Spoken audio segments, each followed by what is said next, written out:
Huh. Well, everyone's on playing Animal Crossing, but no one's on playing Smash. How about that? Well, that's okay.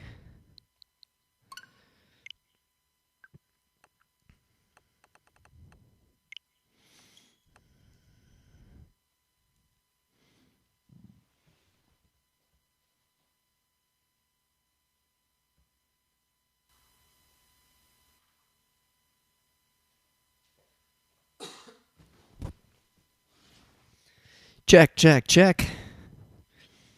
How's everybody doing out there in Magic Internet Land? Alrighty. Let's play some Smash Bros.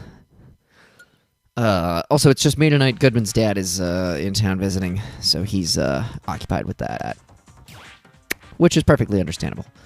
Let's try.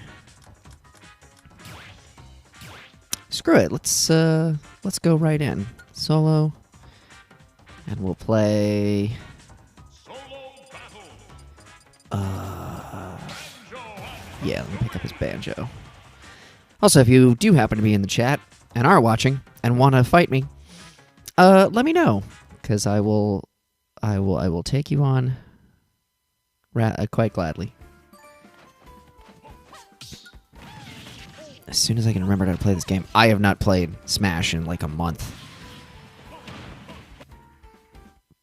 But we can make this work. A, then B. Okay. We'll say hey to this Ridley player.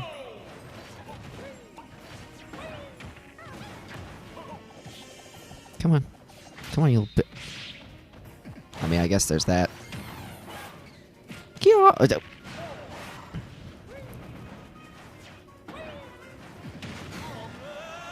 Well, shit.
There we go. There we go.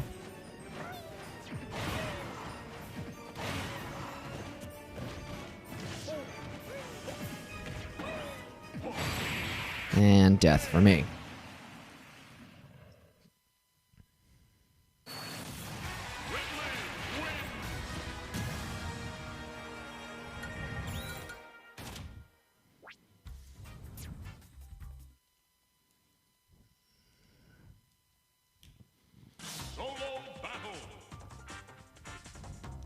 Quick sound check here.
Come on. Oh, we've got people in the chat. Say hello. Say hey in the comments. Watch me probably die against this Daisy player, who I'm sure is much better than I am, but whatever, we're here. Give you a little egg. Oh, come on. Oh, son of a bitch.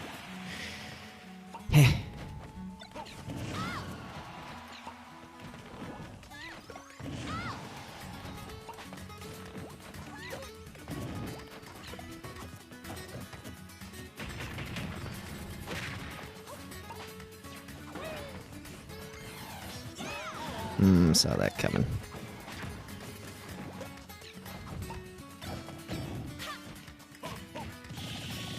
Jaw.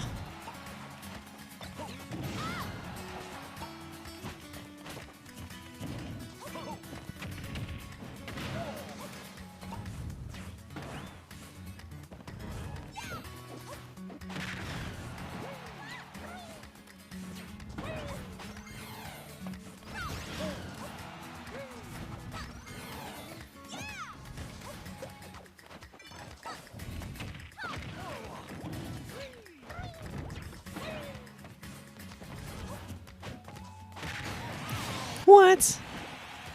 Sam is here. Hi, Sam. How's it going? I am getting my ass beat. Because it's very hard to stream and also be good at this game simultaneously, at least for me, because I'm not the best Smash player in the world, but it's okay.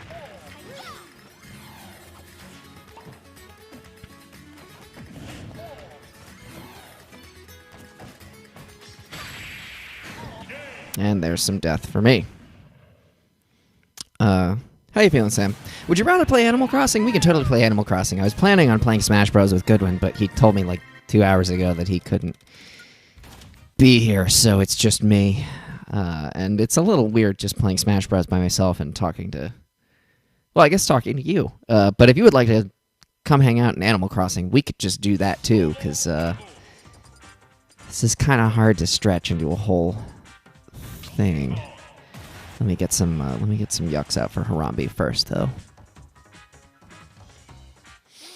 Let me know in the comments, because I will gladly open up my gates and we can all just play Animal Crossing. That works too. Nothing wrong with that.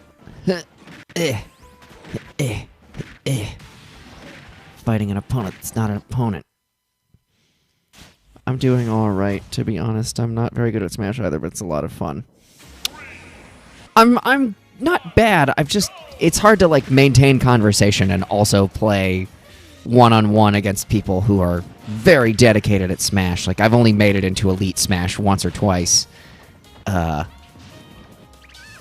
that I have to be really in the zone to make that happen. And it definitely takes me out of my zone to talk to people and also play this game. Again, I was assuming I was going to play with Goodwin. Let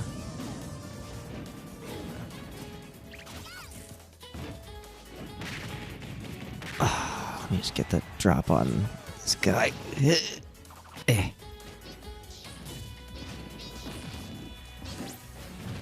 Eek.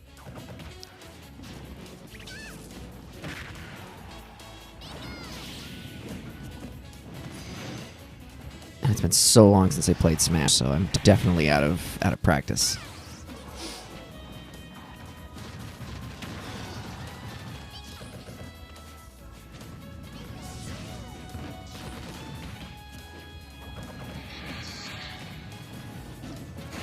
There we go.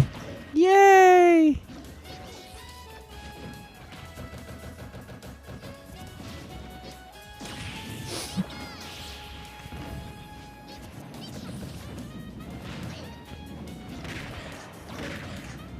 Ooh. Oh, and that spin punch misses. Come on. There we go.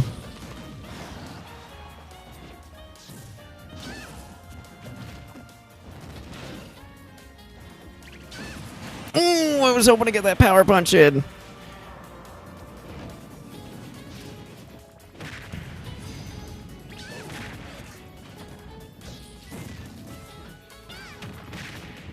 There we go, come on. Let me charge that punch. Ooh, I always love when that happens. Animal Crossing is fine unless you want to beat my ass in Smash. I never play with actual people in Smash because it stresses me out. I always lose. Oh, it's okay. I often lose. I'll give this guy a well played. Well...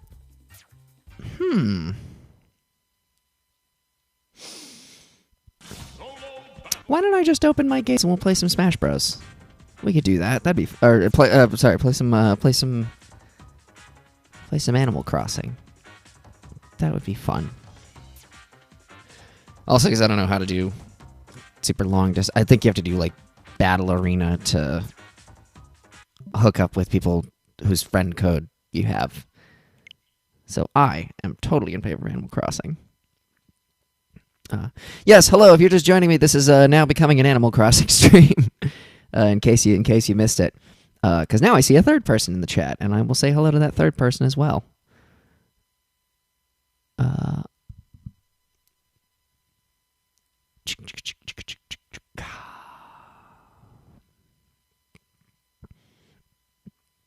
Yeah, I think compared to people who are really good at Smash, most people are not good at Smash. Of all the people in our friend group, let's say me and Goodwin and our friends, I am definitely the best at Smash, and even then, I'm not like MLG Pro level. I don't have that going on.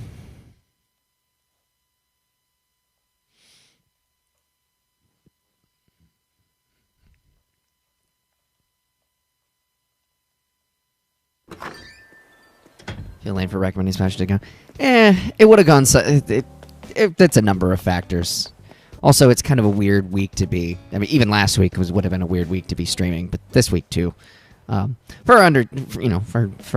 obvious reasons, the world is just, on fire. Not that it wasn't on fire before, but now we all recognize that it's on fire. Oh, but I can make some money selling this log stool, so let me make that happen real quick.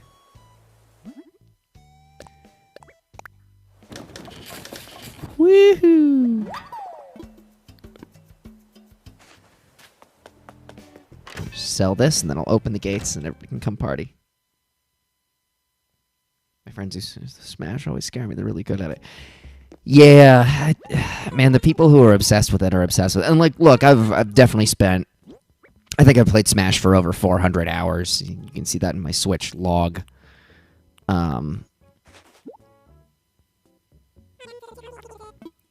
480 bells, that's your hot deal? Man, get the fuck out of here with that. That's supposed to be the hot item of the day. Yeah, they can sort of ruin what would otherwise be a fun game. So, I tend not to match up with I always see people playing Smash at cons, too, which is interesting. There was one con that we played. You're in the middle of the... See, this is why she was on that island by herself. There we go. Get the hell out of the way. Yeah, I know I made you upset. So, you were in my way. There's one con that we played. I think it was Omni Fandom Expo here in Orlando. And it was a fun con, and there was tons of stuff going on. But there was one back room where it was just dark and sad. It was really sad. In a weird way, because, like, there were people playing rhythm games, like a lot of DDR and stuff like that. And they were just playing in public, like, that was all they did for the entire con. And it's like, I don't know. It's like, look, if you're enjoying playing DDR, play DDR. Have fun. Like, you do you. But also, I don't know. You're out of the house, you're at a con, it's this special thing. Ooh, fossil. Why not, you could play, it's like watching TV on vacation. You can watch TV anytime. Why don't you go to the beach because you're on the beach, or, like, I don't know. That always bothered me. That these people were not maybe getting the best experience out of the con because they basically were just doing the same thing that they could do at home. But at a hotel in Orlando. Let me open up those gates. I want visitors. Online play. That's who was on the island. She's so cute, though. Yeah, but she has, like, the prissy personality. I don't love it. She's on. You can visit her now. Now that after overwhelming humanitarian response, we decided to. All of my friends. We decided to terraform the land surrounding her island in such a way as to not leave her completely separated from civilization. I hope everyone is happy. The last game room I went to at a con was FreeCon, just because my friend was there, and it was such a weird environment. As long as I'm having fun, yeah, it's a weird, like, there's all this fun stuff going on at cons, like, oh, there's Q&A with celebrities, and oh, we're doing a trivia panel for My Hero Academia, and oh, the cosplay contest. It's lots of like social stuff, and everyone's having a good time. And then there's this one designated room at any given con, and it's usually dark and sad, and people are just sort of just like, I don't know, they're just in there doing not nothing, but I don't know. Yeah, there's something kind of sad about it, or something weird, but yeah, as long as they're having fun, I suppose. It's good you let her be free before PETA got involved. Shaking my yeah, fair enough. Let's buy a fishing rod, because it looks like CJ is here. I don't have enough money. Oh, that's right. I put it all in the bank. Well, I guess I'll go take that museum, that fossil to the museum.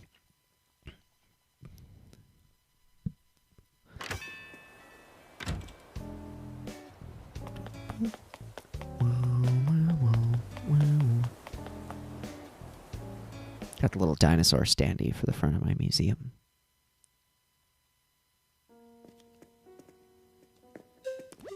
Just nerdy things.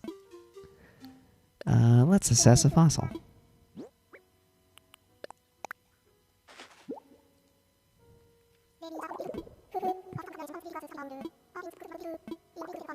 I think I'm one fossil short of completing the fossil room in the museum. Also, Red finally came back to visit, and he didn't have any new paintings for me. I was so disappointed. Also, let's...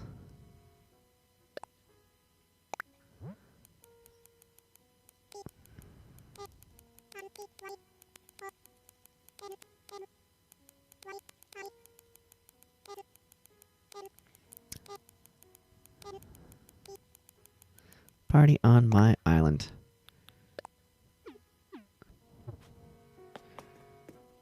I didn't realize you can't donate with people on your island until the other day. That's so dumb to me.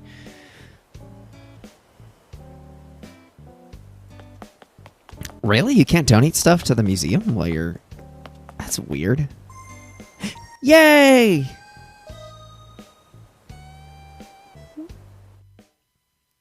Oh boy, oh boy, oh boy.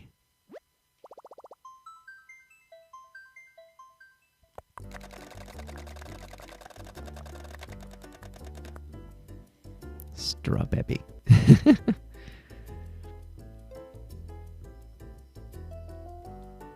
I told Mel you were streaming, so I thought she'd be here by now, but I don't know what she's up to. Well, I just sent her a message, so maybe she'll pop by. Granted, it's not anything you guys haven't seen before. If anything, maybe I should come visit your islands. Because that would be fun. Do that for a change of pace.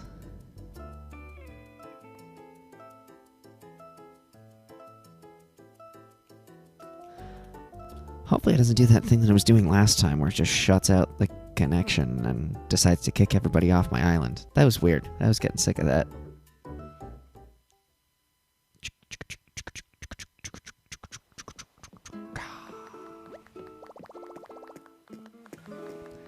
Aw, cute. Little sundress. That's adorable.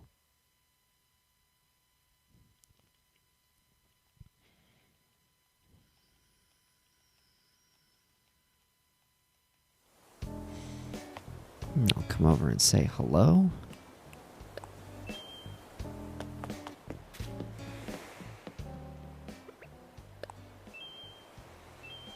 Yay! My island is a hot mess, but Mel's is really nice. She's got a lot more serious about the aesthetic and everything's cool, but I like to think my island is nice too. Oh, yeah, please water the flowers. There are lots of flowers to water. Please don't hesitate. In fact, I will cheer you on as you do so. We actually just hit 4-star island status. How that happened, I don't know, because I think you have to have a whole lot more stuff on your island, which we don't, because, I don't know, it was just never that pressing. Oh, right, I was going to sell the fossil and buy a fishing rod. Well, you're doing that. I'm going to go buy this fishing rod. And we can maybe catch some fish and just talk about stuff, because that's always fun. It's good to know how you're doing and what you're up to.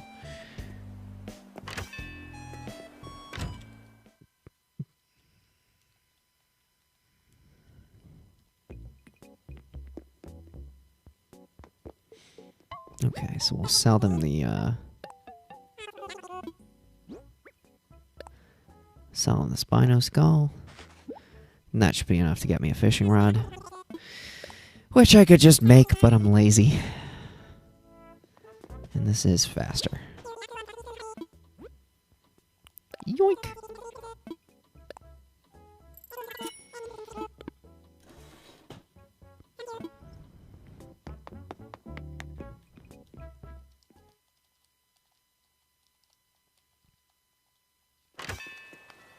My game freaked out and kicked her out and we lost all our stuff, including sharks and rare fish. Oh, bummer.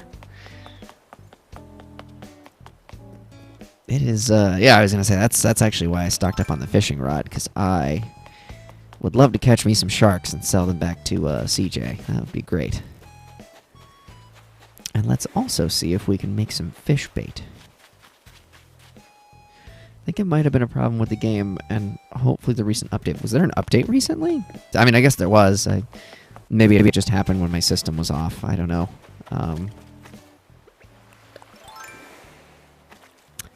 What was the update exactly? Found a message bottle on your beach. What does it say?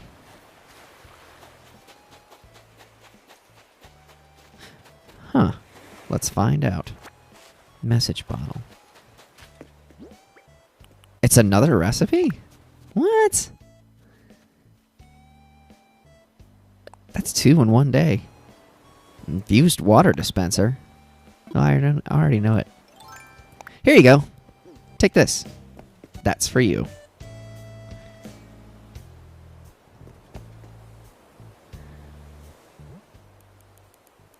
For you. Because you found it. And also because I already know how to make it. But even if I didn't, I probably would have just given it to you anyway.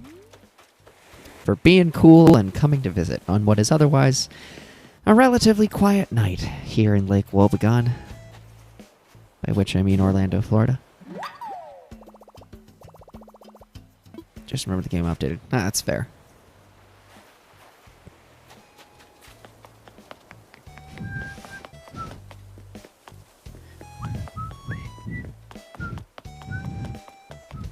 Oh, also, I haven't been in touch with Parker lately. If you've seen him,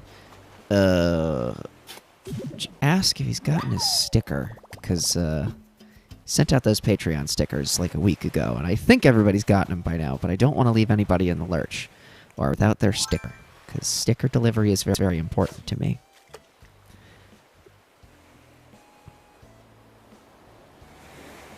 Cutting board recipe, I got extra the other day, and I think, oh yes, I would love a cutting board recipe. That would be awesome if you want to drop it in front of my house or something. So let's make that happen. Woohoo! I will not say no. Sorry if I just stand around looking blankly. It's because I'm typing on here. That's okay. I figured as much. I have the advantage of having a microphone.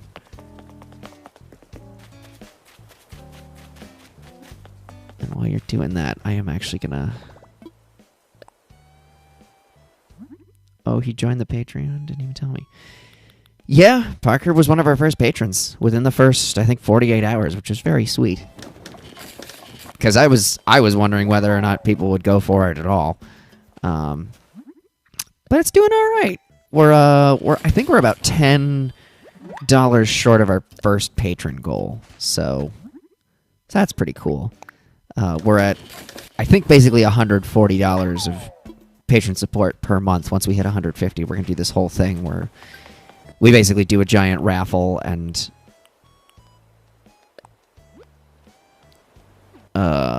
we'll do a giant raffle for what cover song we're going to do next. And everybody's going to get to vote on it. It's going to be a whole thing. I'm going to go back to my island, get the recipe, and then come back. Okay. That sounds good. I'll do some... Or I could just come to your island. That might be more interesting. My island isn't exactly the most happening spot in the world. Let me know if that works, because I would not mind. I would not mind coming to see your island for once, because I've.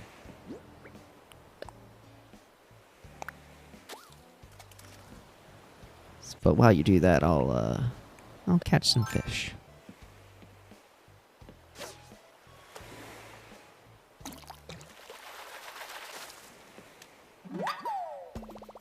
You only need $10 for the goal. Maybe now's the time to join. I wouldn't turn you away. Although, if you're tight for money, don't worry about it. There are plenty of other months in the year, in which to become a patron. So there's no pressure. Oh, you got a little shell bag too. That's so cute. I was going to cancel my other Patreon sub before joining y'all's, but maybe just one.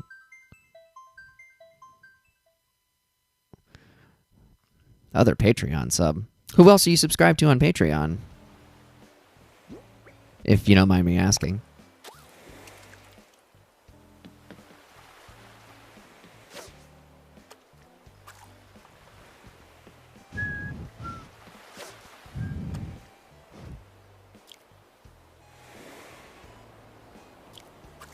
Damn it. I'm always bad at catching fish and trying to talk at the same time.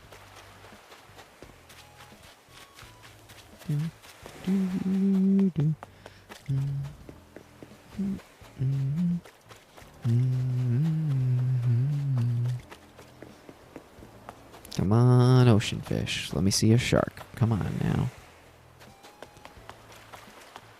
Shark, shark, shark.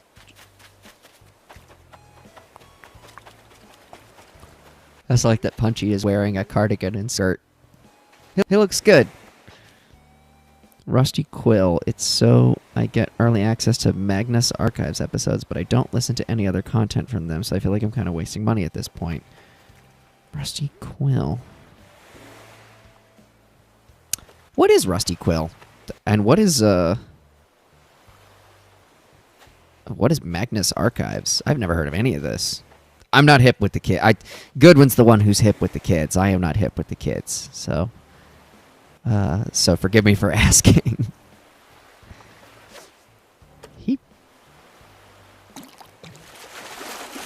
Here comes a sea bass. Well, okay. Rolling girl outfit.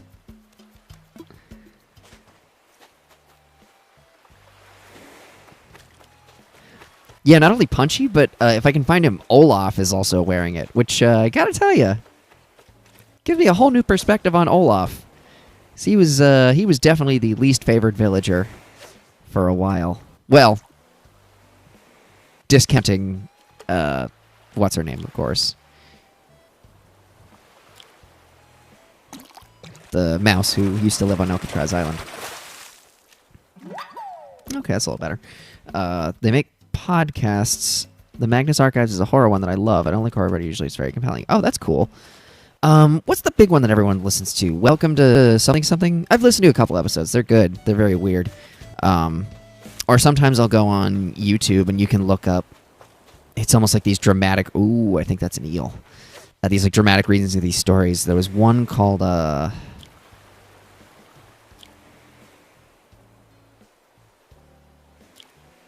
here we go. Here we go. Yeah!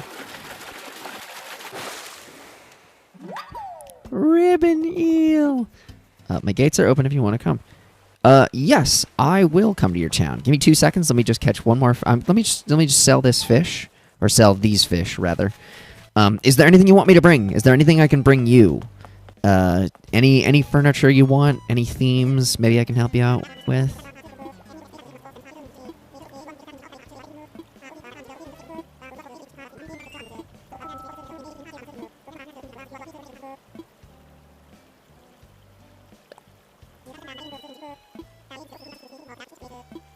Oh, it's a whole thing where he wants me to catch. Whatever. I'll do that later. Welcome to Night Vale. Yes, that's the one. I've never heard it, but a friend I have who loves it. Yeah, they're pretty good. Fang's wearing a strawberry cardigan dress I made the other day. It was funny, but shockingly cute. Yeah, let me just... I've got everything I need, right? Got that ribbon eel. That's a new one for me. Yeah. Okay. Can you bring me a star net? Absolutely. I can. Give me 2 seconds. Let me turn right around here. Oh, yeah, there was a really good horror story, or a horror sort of read-through. I think it was called We Never Leave. If you look that up on YouTube, it's good and creepy. I think it's about skinwalkers or skin crawlers or whatever they're called. It's good and creepy.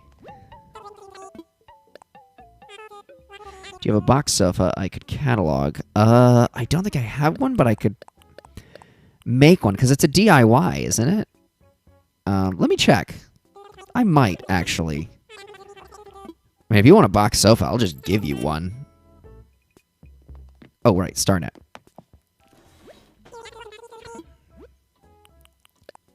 Okay, I'm going to StarNet for Sam. With my character, who is now sans mustache, not unlike I am in real life, because I decided to shave my mustache last week.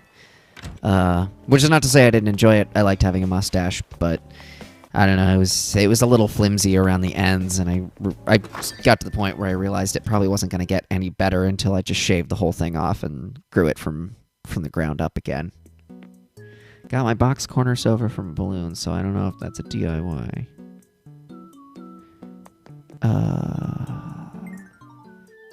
Oh, that's the home designer, sorry. Let's see. Box corner sofa. Ooh. Cardboard sofa. But you're looking for a box sofa. Yeah, I think I got a box corner sofa from a balloon, too. Sadly. Well, if you see anything in here, in this, in my catalog of furniture that I currently have in my house, let me know. I will gladly give you any of these pieces, including the classic race car bed. Wait, let me make sure I got the name right. I might be wrong.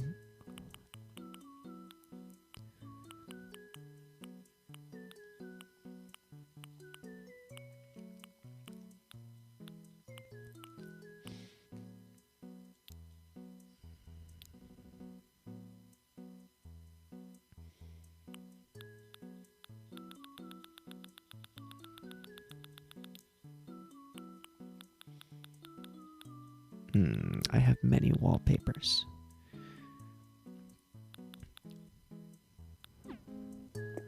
Actually, let's throw some stuff in storage while we're here. I don't need the wood. Don't need the iron. Don't need the clay.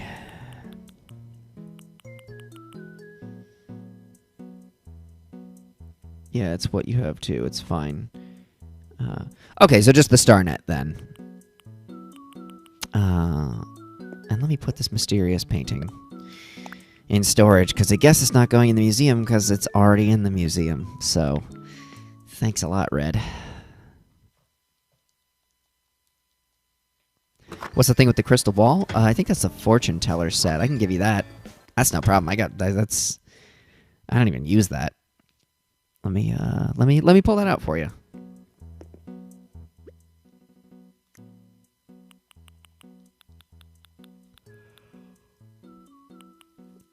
Let's see, crystal ball. Oh, it's probably under like miscellaneous. Yeah, fortune telling set. Surprised you don't have one. I'll give you that. I will gladly give you that.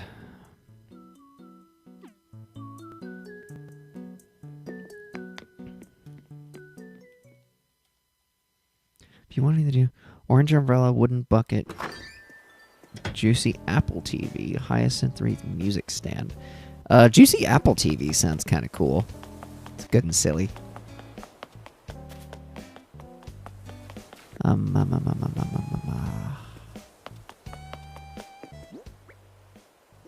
got 5,000 bells. That's a little walking around money. Got a watering can so I can water some flowers. Okay. Time to set out for adventure.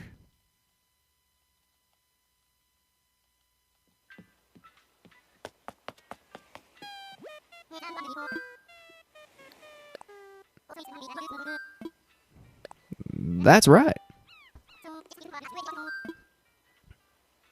I want to visit someone via online play.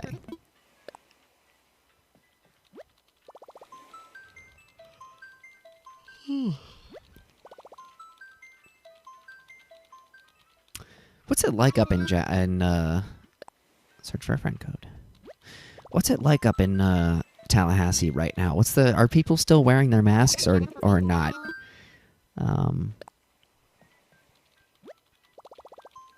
Because I know depending on where you live, people are or aren't. Orlando's been pretty good.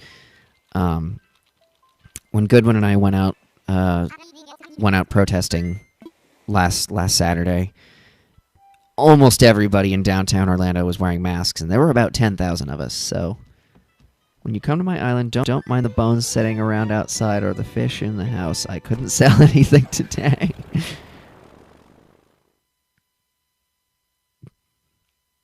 I was gonna say, can you sell fish to CJ if he's in another town? Because you could totally make a mint off of whatever fish you have if you want to come sell them in my town.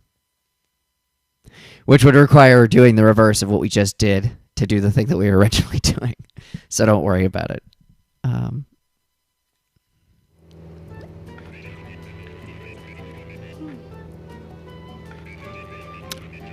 Aww.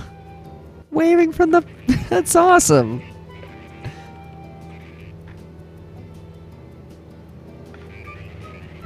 It's adorable. Calf nap. Last time I went to pick up meds and there were some people wearing masks and others not. If I can pick up a mask with my glasses, then everyone should be... Oh, well, I can't control their lives. Yeah, it's... And, like, look, it's good that the coronavirus maybe doesn't live on surfaces as long as we initially thought. That's fine, but I don't think that's any cause to stop wearing the masks. Before I do anything else, first and foremost, hello. And then secondly, let me drop your net. And let me drop you a fortune-telling set.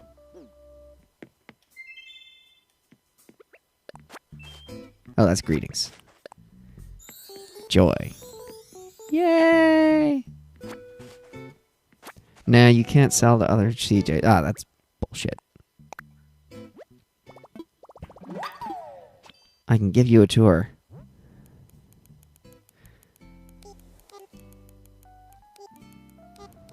Please.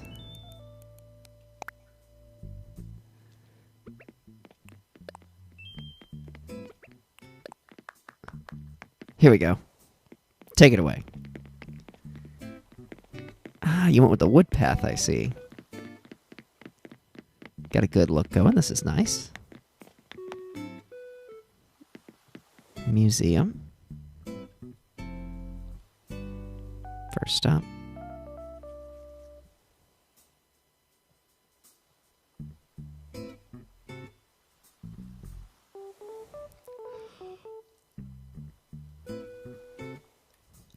Pride and joy of Strawberry.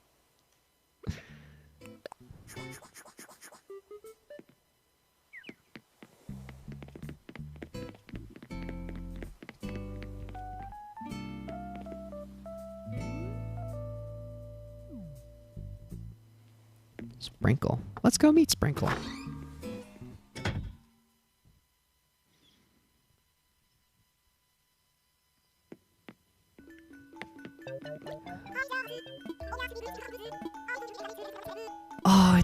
penguin.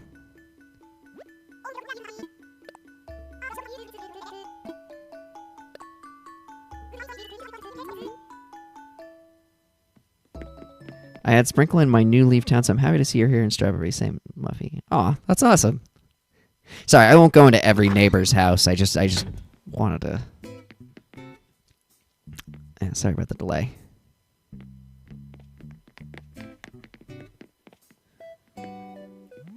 Oh, is your Nook's Cranny under construction?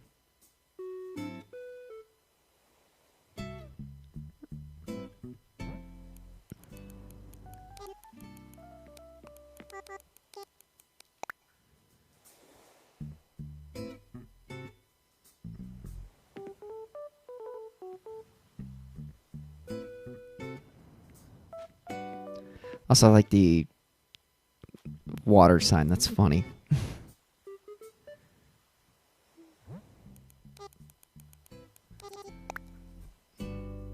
Well, lead on then. No, you can visit everyone. That's what I do when I go to Friends Islands. Finally. Got your fruit orchard. Very nice. Oh, you went with windflowers too. Pretty.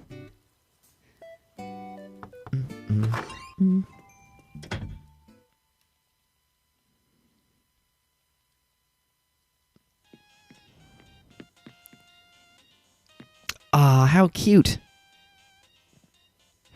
And it's playing KK Disco. Wait, I wanted applause. Give me applause. There we go. Talk to my viewers. Upset with me. The villager is not my friend. Good pink theme in the front room. That's awesome. Very well put together. Nice little study back here. Oh, I like your anime art. What? Wow. Huh. Astrological signs, nice. Blender, always important. And a little wreath. Very cute.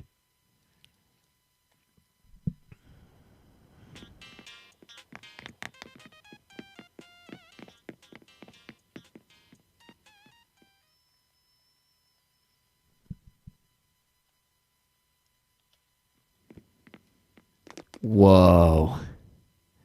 That is a cool bathroom.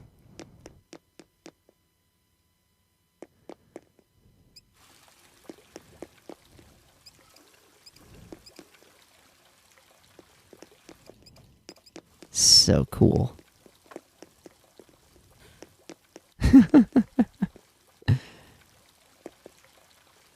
those black towels? That's awesome. Wow. Got the art as a gift from Nooklings. I don't know why, but I love it so much. Huh.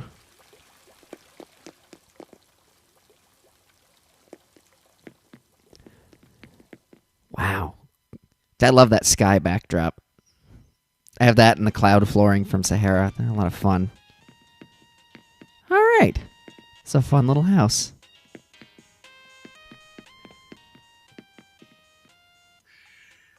A little turtle over here.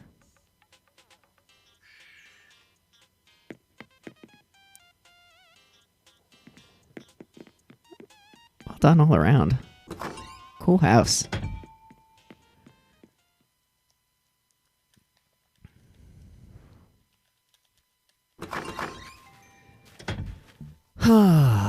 Laundry out front, very nice. The whale shark. Just hanging out the...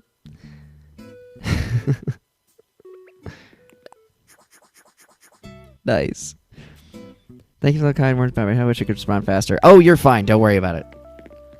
It's Animal Crossing. I've yet to see anybody really splurge on bridges in Animal Crossing. Most people I know go for the basic log bridges, which I think is interesting. Unfinished Cafe. It's not bad, though.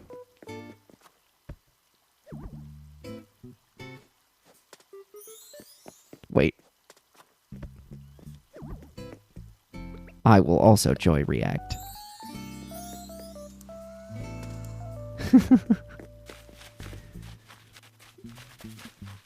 Little heart lake, that's cute.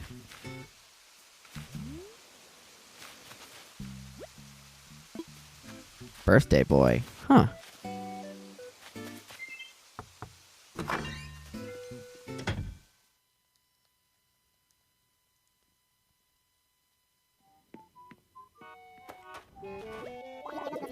Ed! Holy shit, you have Ed in your town! He's my favorite villager. That's awesome. Oh, you're so lucky.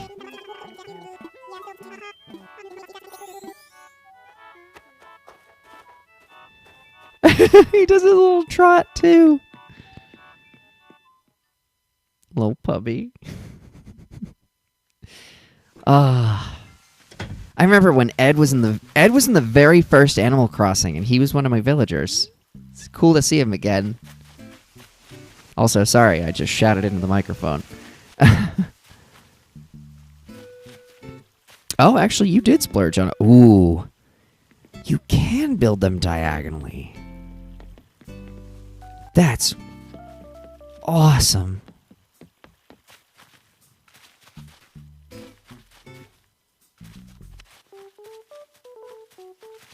That aren't popular like Ed. Man, Ed was like the best villager in the original Animal Crossing. It was him and Bob. And I was lucky enough to have both of them in my town. Ah, they're closed. That's right, because you're running on actual time. Outdoor pool. Ooh, with a snack machine. Nice touch. No path there yet.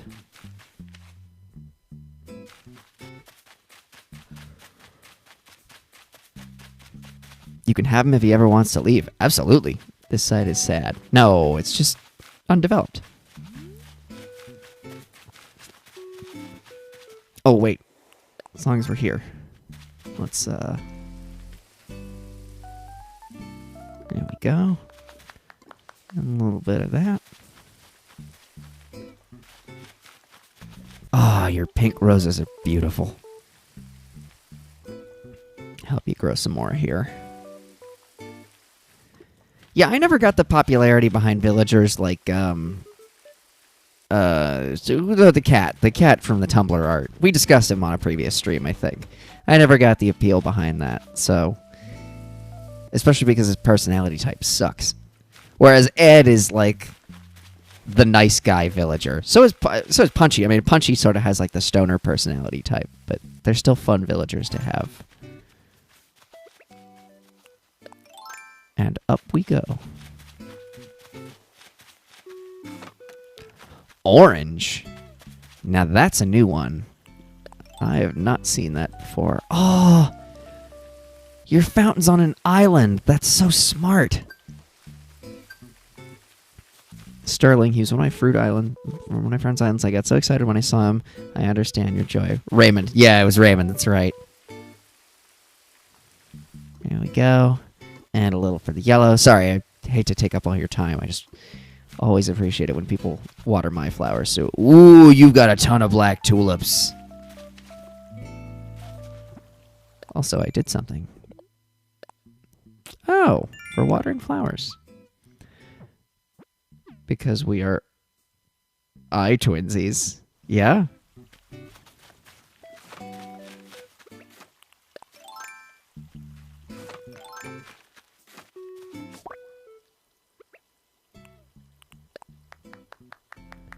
Applause. Do you want an orange hyacinth? You can take two if you'd like. Sure. I'll take an orange hyacinth. I'll make that happen.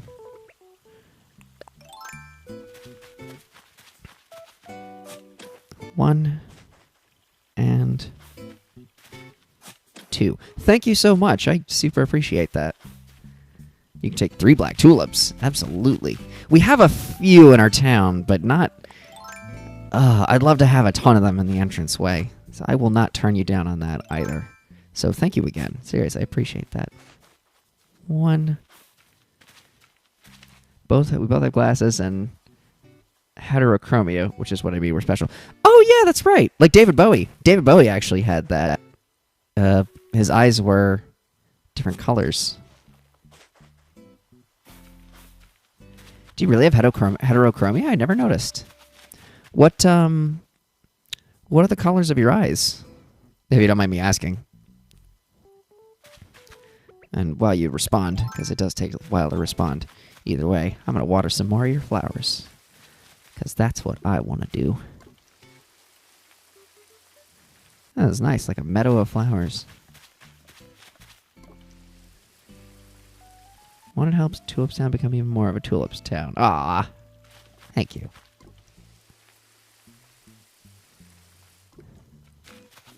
Help it become a Tulip City, or even a Tulip Metropolis, so to speak. Orange roses. Huh. I mean, it makes sense.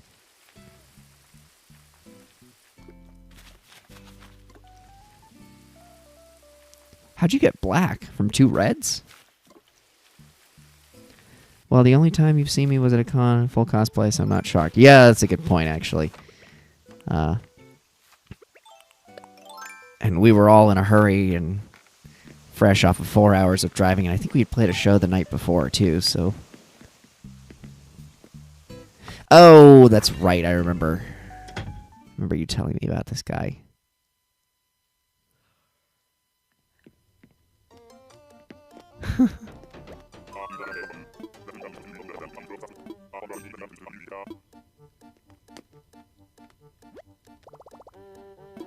Nice. Came by surprise. I didn't even mean to get it. It's really neat.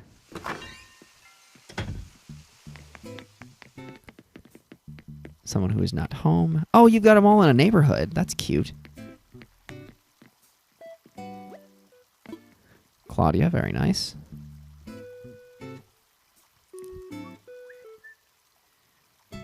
They're exceedingly rare, says Timothy Hare. Also, hello, Timothy Hare. Don't really like her. Put her on an island.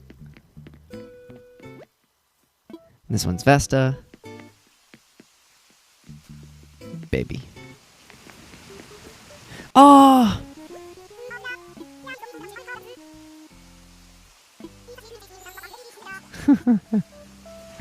Cute. I don't...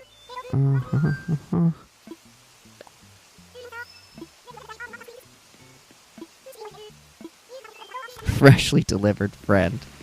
How sweet. I'm gonna hop over here.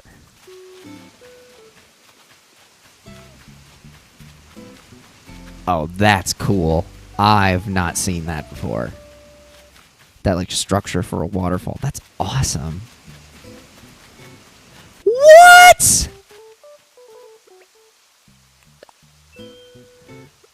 How the hell?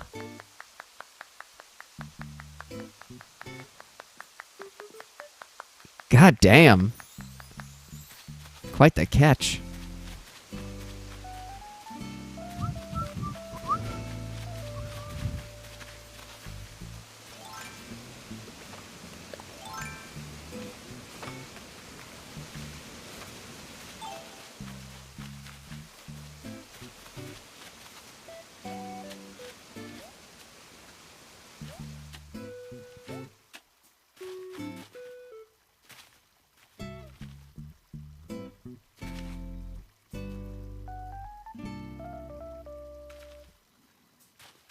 That's it, pretty much.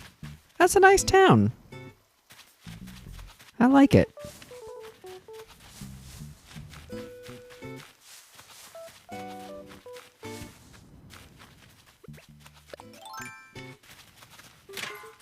Oh, that's right. You can't hit rocks in other people's villages.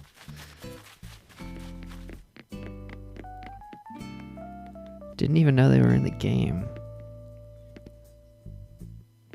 Caught a saw shark. Huh. Also, hello, Timothy Hare. Actually, let me explore those beaches a little bit. You can take some fruit. Oh, that's very sweet. I'm okay, though. Thank you, though. I'm gonna...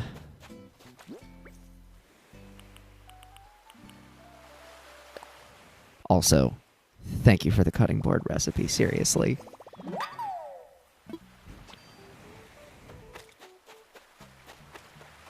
Sorry, now I'm just running around on the beach.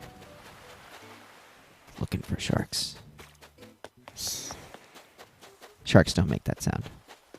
Also, it's Flick.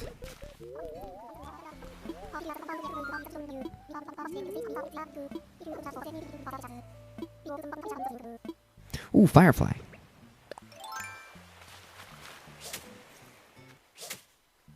My depth perception's great.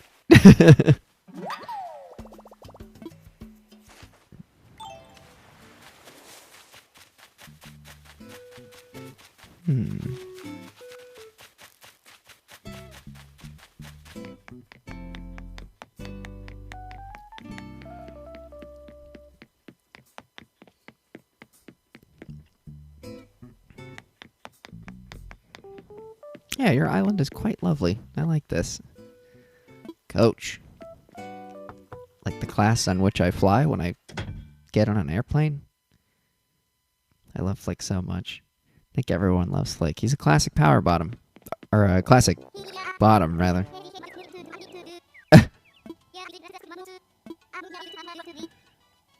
Coach is the jock type. Very nice. Let's see if there's someone on the island making something.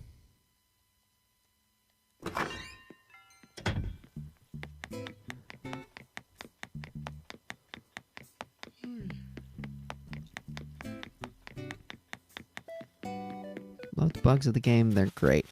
They're fun. I always sleep on bugs a little bit. I'm more of a fish guy. That's been true since the very first Animal Crossing. And I think it was because I got into that habit because when the first Animal Crossing came out, it came out in like October or November of 2000 whatever. Which meant as soon as you got into the game, it was winter. So you couldn't catch bugs, really. There were no bugs around, aside from maybe like one or two. Power bottom wasn't great. Damn, okay, comfort. Oh, sweet! Holy shit, you got two rams living in your village.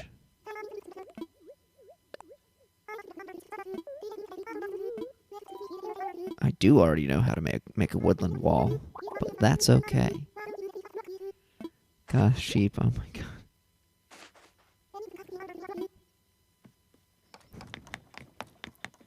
With a very similar setup to Poppy in terms of the house. That's almost the same house as Poppy, who lives in my village. And then we'll head this way. Just catch some fish or something. So what's on your mind, Sam? Ask me anything. AMA. I realize this is YouTube, but AMA. 3 sheep, how the fuck? Or Timothy, what's on your mind? Ask me anything. AMA. I know it's not Reddit, but AMA.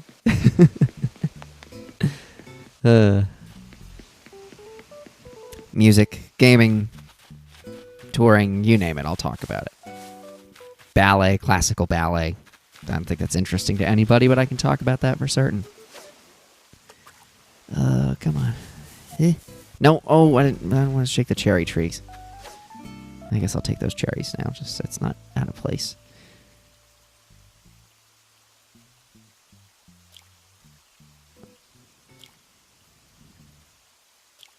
Come on.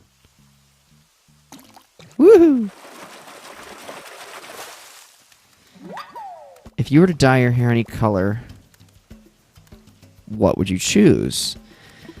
If I had to, probably silver. Or gray. I want to see what I would look like with gray hair. I'd have like an Einstein thing going on. Have the giant puff of hair, but it would be... Also, your fountain is, I think, different from the standard fountain. Where did you get that? Oh, that's a shovel. We were looking for vaulting pole. The answer was vaulting pole. Oh, no, it's the same. It just looked like it was shooting off into the sky. Do they all do that? I've never seen that. Yeah, I would say if I were to dye my hair any color, I would just go gray. I would actually love to see myself with gray hair. I feel like my outsides would finally match my insides, because I feel like for most of my life, basically from age 14 on, I've always been a bit of a curmudgeon. So, yeah, I think that'd be kind of neat. Not sure if that counts as an answer. Let me know, and if not, I guess maybe like blue or green, but like an olive green, like a subtle green. It was just a DIY. It looked nice because of the setup. I think gray would be kind of iconic. I feel like it would look like an anime character. I'd look like Holland from Eureka 7. I think that's kind of a cool look. Timothy wants to know how we formed the band. I mean, how much time you got, Timothy? Do you want the long answer or the short answer? Or, I mean, I'll give you the long answer because we're all on stream together. So, Raspberry Pi has actually, I believe, existed for almost a decade now. Except not in its current form. So there are sort of two eras that we sort of colloquially use to refer to the band in its various forms. So there's the Mark I era of the band, and there's Mark II. We're currently in the Mark II era of the band, which is me and Goodwin and anybody else that happens to be along for the ride. But the Mark I era actually formed with my then lady friend from the Orlando Ballet, because we were both dancers at the Orlando Ballet at the time. Huh. I think barrel eyes are pretty rare. Blue is a great color, but the dye is hellish to get out of your hair. Yeah, that's what I've heard. Oops, sorry. The mic dropped for a second there. Yeah, basically, I met this girl when I was in Orlando Ballet my second year. And back in those days, I used to busk. I was a street musician part of the time. Or, like, on weekends. I would just do it to make extra money that I would use to buy music stuff. I would use it to buy preamps and microphones and stuff like that. Stuff that would all come in handy a little down the line. I just didn't know it at the time. Oh, there's an envelope. Or there's a message bottle on your beach.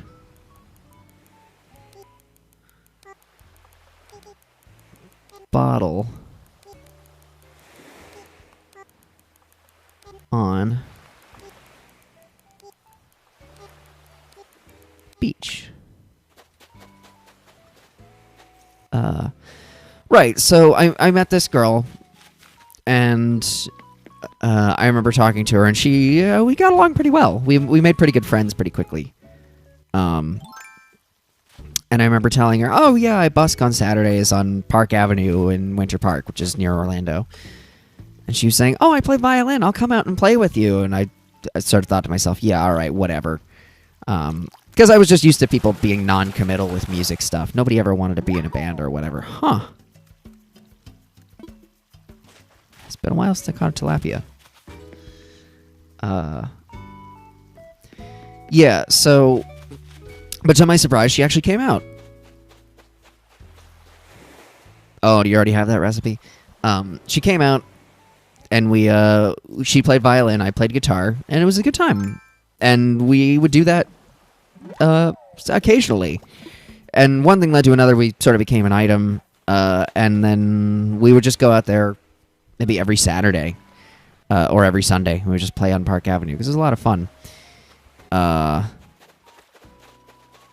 And we would make decent money at it too, which was also nice. And then one day, this kid came up and he was taking photos of us. And here's the fun thing about street photographers when you're a busker: they never throw any change your way. It's like, hey, you just took a bunch of pictures of me. The least you could do is throw me a couple bucks, or just like a nickel or something. Not even asking for a ton of money.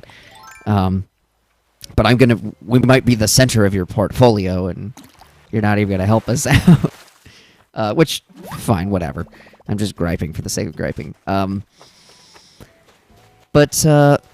Yeah, this guy, when he was done taking photos, actually came up to us, threw a couple dollars in our case, which was very nice, and went, "Oh, what's your band name? You guys are great." And I was like, band name.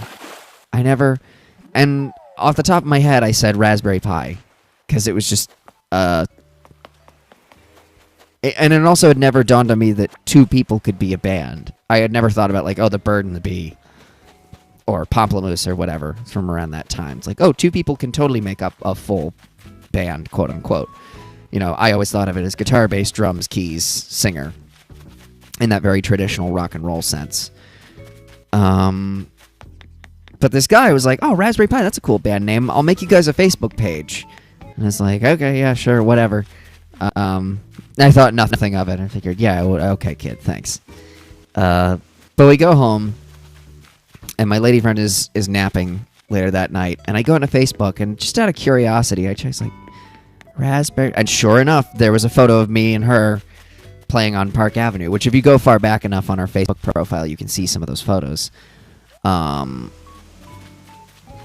I was like, holy shit, he did it. We're okay, I guess we're a band now. And here's the thing. I had actually always really wanted to be in a band, but... the opportunity just never presented itself. Like, that's a whole nother story in and of itself. But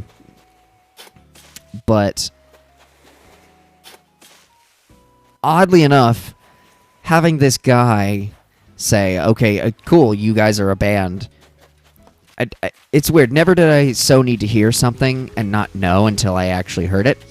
Because as soon as he said that, I feel like it gave us an air of legitimacy. So I started writing songs and thinking like, oh, we should do this and we should do this. And, you know, making plans and what have you. Unfortunately, that lineup of the band didn't really last because just my then lady friend wound up moving down to the Dominican Republic to do this whole, like, aerial arts thing, which, you know, we still keep in touch from time to time. So we're not on bad terms or anything. The Bird and the Bee are the best two-person band. You can find me on this. They're pretty great. I don't know if Hall & Oates still count, because they're not really making new music, but I loves me some Hall & Oates. In fact, I often think that Goodwin and I are kind of like Hall & Oates.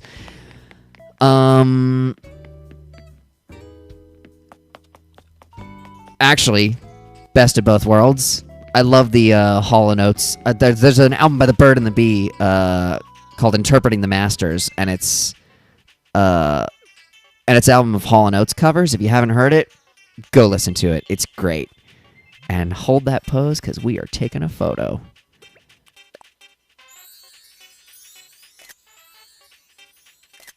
Yeah. Adorable. Cute.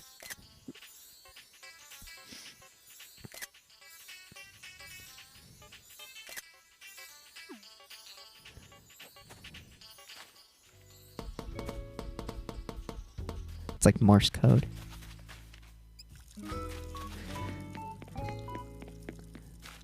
So yeah, but then a couple years later, after sort of being musically single for a little under a year, I met Goodwin at an open mic, and he asked me if we wanted to jam sometime, and I said sure, so we did.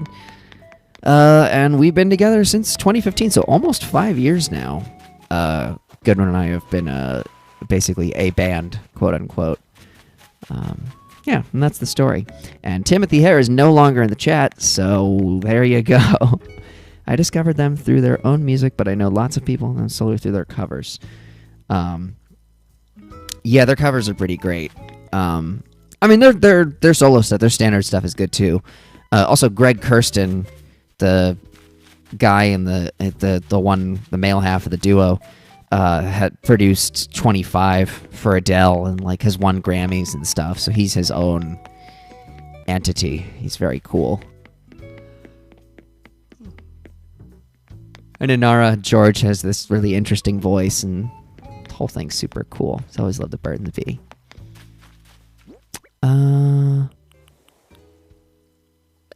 Do you want a recipe for a woodland wall? Let me give that to you. Let's...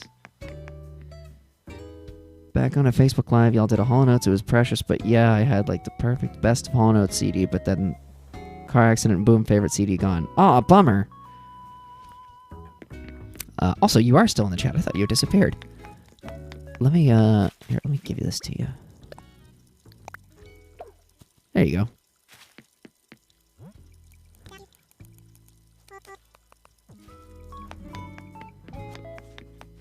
And now I run in joy. Yay! Also, I have been here just intently listening. Ah, okay, good. Sorry. Not trying to put you down or anything.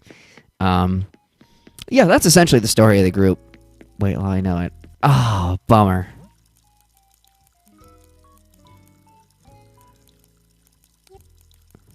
You too?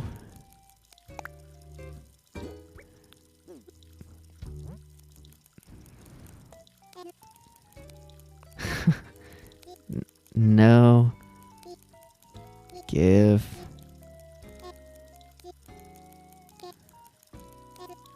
Backs.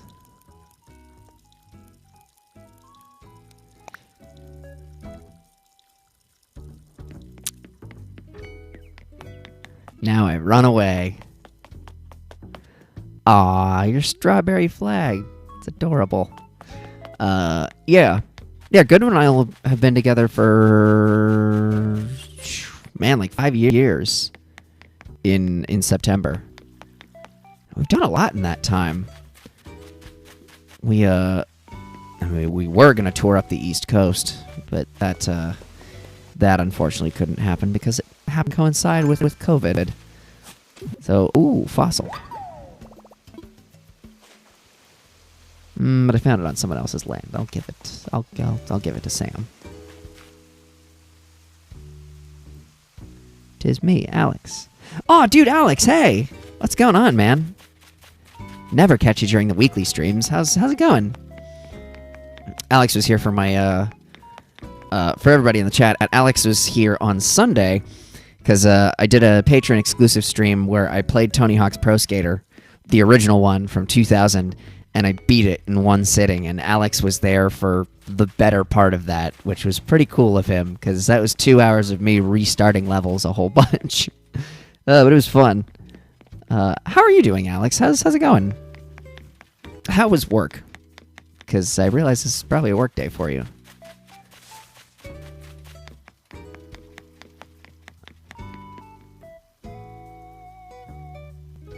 Kick-ass Tony Hawk. Thank you. Talking about how y'all formed the band just reminded me of that. Like my favorite game we're playing, we got to beat people to the ground with Lil Mac. Story you told last stream about the coffee shop warmed my heart immensely. Oh yeah, that's right. Our whole, like, basically the first time we ever played together as a band. Yeah, that was. Should I have some kind of memory impairment later in life, I hope that is one of my last memories to go because it is one of the fondest I have in my entire life, bar none. Like that was one of the happiest nights of my life. Because I don't know it. Aside from just meeting Goodwin and basically forming a band, it also just brought me joy at a time when I was still sort of coming out of a weird funk. And not the good kind of funk, the bad kind of funk. Was busy, but I like busy. I'm doing great. Work was... Oh, cool. Thank you for joining us on stream. If you have any questions or anything you want to talk about, drop it in the chat, and I'll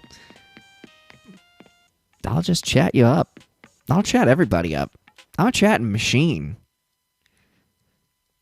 It's a heart pond. Yeah, it's super cute. I noticed that too. Automatic, systematic. Also, Sam, I am borrowing your workbench. I am going to craft some fish bait and see if I can catch some fun fish off the dock.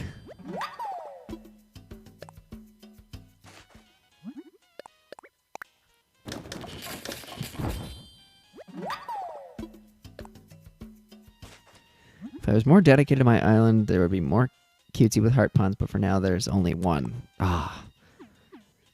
But it's so adorable. And also the front room of your house basically screams cutesy. So you're pretty good. Have a natural heart pond on my island. I haven't even unlocked island landscaping. Whoa. Huh. Timothy, I forget. Do I have your friend code? Are we friends? I mean, if you want, everybody could come to my island. We can come hang out a little bit longer. I probably got like another hour of gaming in me.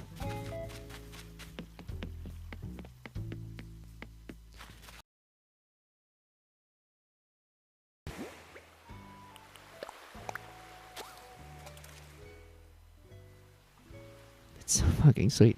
I was just passing by. Gotta get to bed so I can be rested. It's muggy here. I need to invest in AC. I should have from Tampa. You don't have an AC? Dude, you live in like the...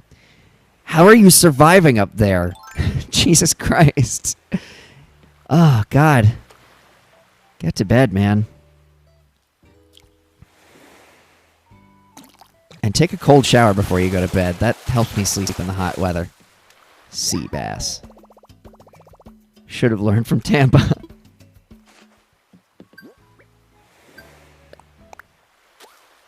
Yeah, I'm not sure. I forget if you follow us on Instagram or not, Timothy. But my friend code rather, is posted in our Instagram story from today. So if you want to add me on Switch, please feel free to do so.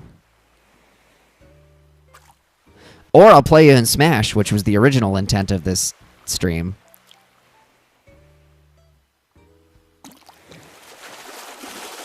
I miss Canada's weather. I imagine you would. It's a lot more temperate than it is here, and there's a lot less humidity. It's a whole different ball game.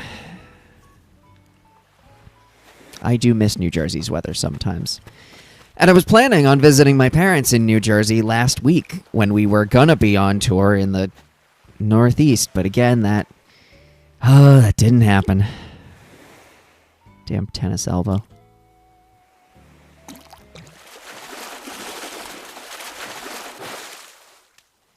It's all sea bass out here. This is bullshit.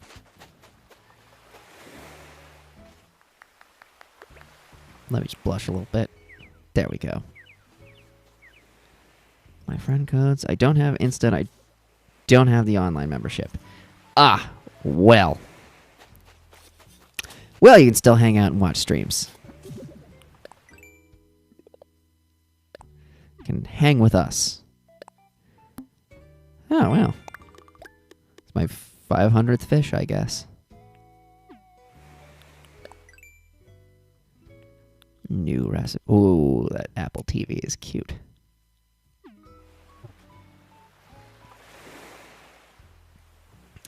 Oh, blushing. But way more moose. Yeah, and more poutine as well. And the Quebecois, depending on the province in which you live.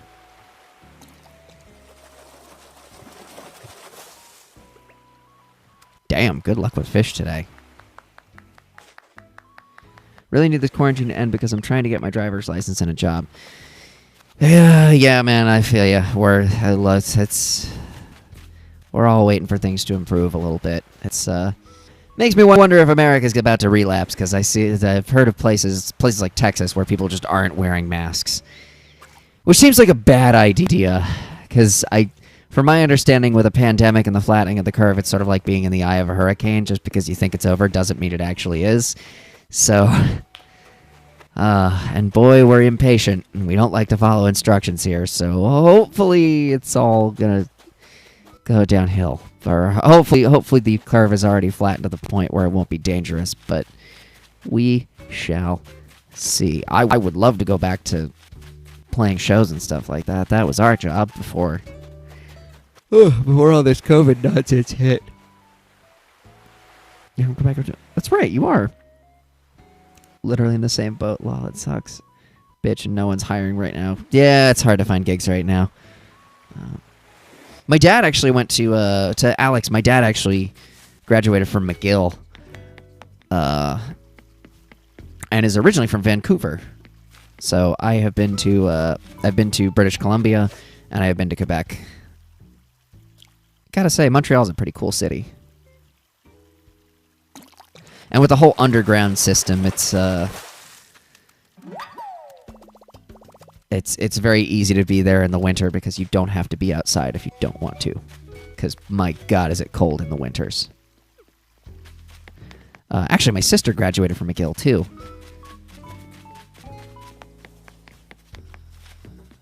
Oh, the roses. I should water the roses. But the thing is, my father has a job. It's construction, and I really don't want to do that, but he's going to force me to. So fuck my life. Yeah, construction's not the most enjoyable thing in the world, but look, if you're getting paid for it, at least it's something. And as soon as things clear up, you'll find a better job. You'll find something you like better. And I'll put it to you this way. Everybody's starter job, for almost everyone's starter job, sucks, and you don't want to do it. Like, whether you wind up starting off at a McDonald's or in construction or at a Sam Ash Music, like, it's never fun. You're going to hate those early jobs. It's just not great. But it's okay, because once things get back to some semblance of normalcy, whenever that happens, you can always pick up another gig. Just if you wind up having to tough it out for a little bit, tough it out. At least you'll have some money, and money's great because it allows you to go other places and do other things. Yes, the underground passages are cool as fuck. They're super cool.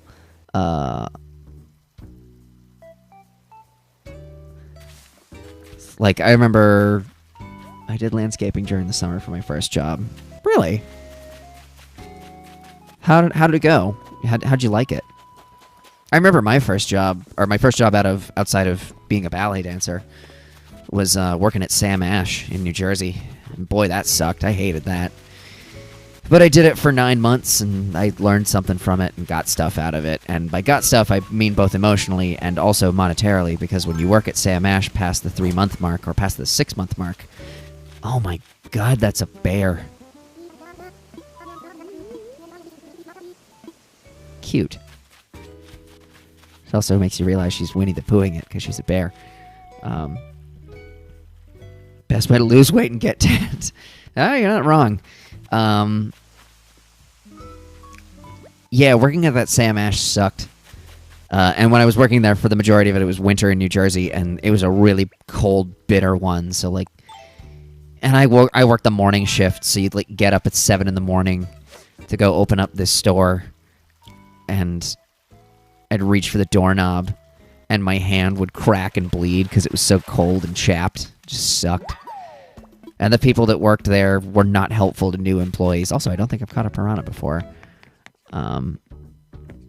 Not helpful to new employees. And half the people who came in had attitudes. And I actually talked about this on an episode of Raspberry Plays. If you go back and look, I think there's an episode of Sonic Heroes called Doug Horn's Dirty Jobs or something like that. I had fun with the title on that one. Where I talk about all this. It's pretty funny. And also, Goodwin sucks at Sonic Heroes, so you get 2 for the price of 1. It's a good time. Which incidentally, has anybody been watching Sonic Heroes? Because it's getting really good. Because oh man, we did a string of episodes the other day. It was a rough time. That game is not well designed, or it's very glitchy. So I'm having fun with that. Thinking I might do a best of Raspberry Plays at like the end of the year, just to give everybody the bullet points. Kind of like Game Grumps does, like they do monthly best ofs, or like some fan will come up with, the best bits of Sonic Boom or the best bits of Sonic Adventure. So I might just do best of 2020 for Raspberry Plays. Seabass, C+. Yeah, that pun's been burned into everybody's consciousness. Hearing about all of these places where winter actually happens make me so happy to be in Florida. Here's the thing. I actually do love winter weather, and I didn't mind winter in New Jersey when it snowed. But when it's cold, when it's super cold and it snows, you don't notice the cold. It's just beautiful. It's breathtaking, and going into the city when it snows is absolutely astonishing. Being in Central Park while it's just coming down, it's one of the most beautiful feelings in the world. That said, if it's not snowing and it's still just as cold, then it sucks. It sucks ass. It's the worst thing, because it's just cold and unpleasant. And also, going through a really cold winter does make you appreciate the splendor of spring when it finally arrives. It really does. It really does hit you in a completely different way. Holy shit. Yay! Wow, I'm starting to fill them out. Planting flowers. Need to plant 200 flowers. Greedy weeder. Haven't pulled enough weeds. Seashells. Clams. Very true. Yeah. Oh, yeah, if you're from Quebec, you know exactly what I'm talking about, Alex. You just, like, winters are brutal up there. so cold. And colder for longer amounts of time, too. Like, even in New Jersey, but I'm sure definitely in Quebec, there are times when it will snow in April or May. Just because. And it sucks. All right, bedtime. Stay funky, y'all. Bye, Alex. Thank you for stopping by.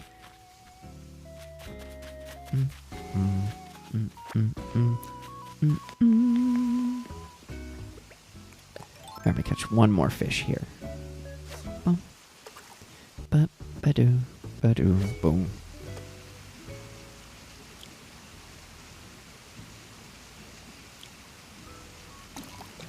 There we go. Hey, all right. Something a little more interesting.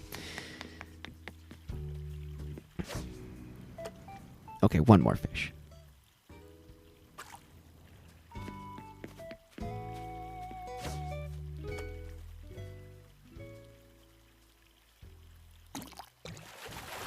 We got a hot one. Another cherry salmon. 2 for 2. You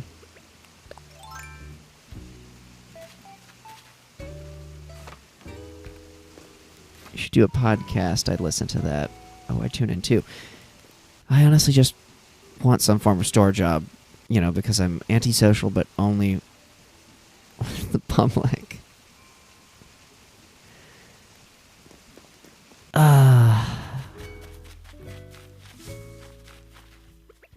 Wait, you want a store job because you're antisocial with the public? I was trying to say, if anything... what's ideal for that? I'm trying to think.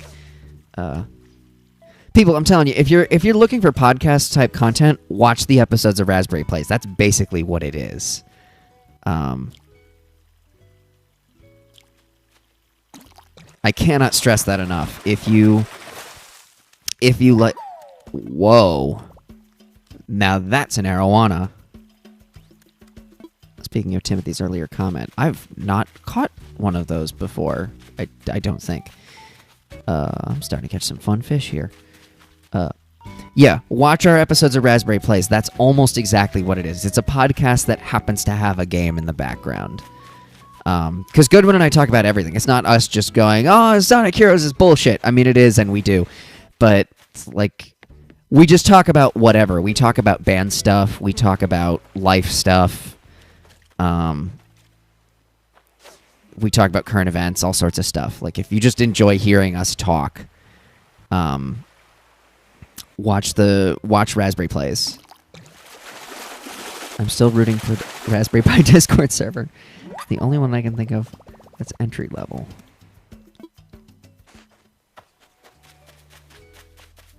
Let's head back to my town. Or I'm going to head back to my town. Want to... Actually...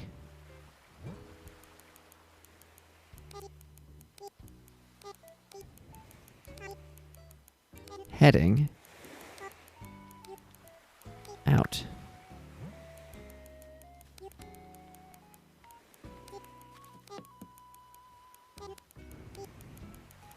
You can visit if you want.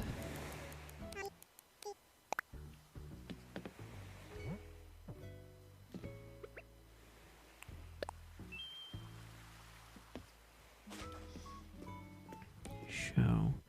Can I just mention that Game Grumps Backstreet Boys reunion tour is fucking hilarious? It's like a meme. It's so great. Yeah, it's why we started calling. Why we started talking about the tennis elbow pandemic, because you can't. The YouTube algorithm like dumps on your video or puts it in lower rotation if you mention, something that may or may not be still going on. So we decided to call it the tennis elbow pandemic, because tennis elbow is one of the funniest. It's like restless leg syndrome. It's like, I'm sure some people have it, and I know it's a thing. I get it, but also, like, it's one of the silliest, like, oh, sorry, Martha, I can't make it to dinner. The old restless leg syndrome is acting up. like it's cholera or something. It's just really funny. And yes, I've been enjoying that too. Yeah, our stuff is a little different from. I mean, it's put it this way: if you've watched Game Grumps and you sort of enjoy that format, our stuff is very similar. Maybe not as consistently funny, just because they've had like 5 or 6 years of experience of doing it. But it's the same thing. If you're into that, watch Raspberry Plays, because it's very much in that vein. I also got a D20 slider ring. Huh.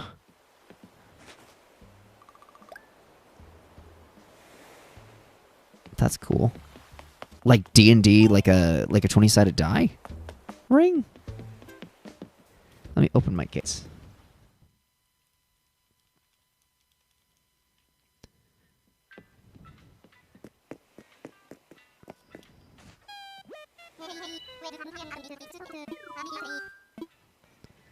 I want visitors. Online play. Very convenient for D&D. I would imagine so.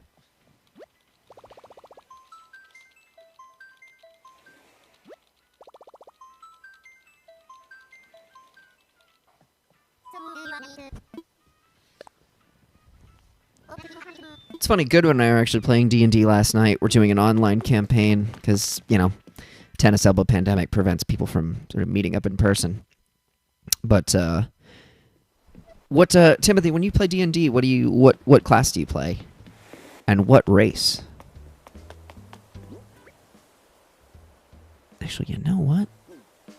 Okay, well, first things first. Let's plant those tulips that Sam was so lovely to donate.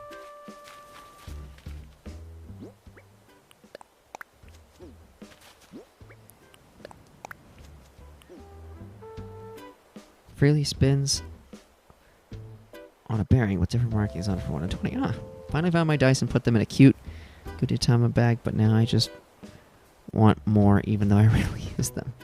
They're fun to have. It's fun to just have dice to throw around. Especially the D20s. But also the D6, because that's usually what you're rolling for damage.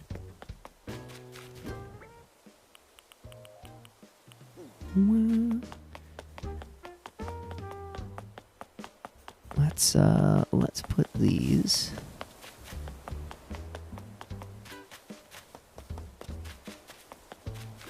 Let's put these in Olaf's yard. Oh, and they'll match his house. Because they're orange. I love funny cartoon wizards, but I've never gotten to play one in D&D. Artificer, wizard, and always halfling. Yeah, I always do half-elf. It's very well. Being a half-elf is very well-rounded. And right now I'm rogue. I'm a rogue half-elf. Because I like being a rogue. Particularly once you get to level 3, you get the, like... You can start to specialize, and I went for the assassin track. Because I just think that's super cool. He wanted me to catch 3 small fish, right? Let's do that. Clear dice with blue markings and Elvish script. God damn. That is fancy. Alright, where's CJ? Oh, there he is.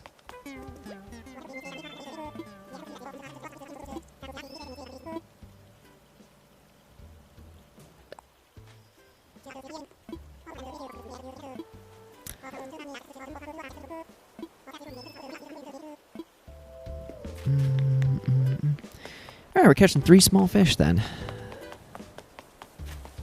So I can sell all these big fish and make some money.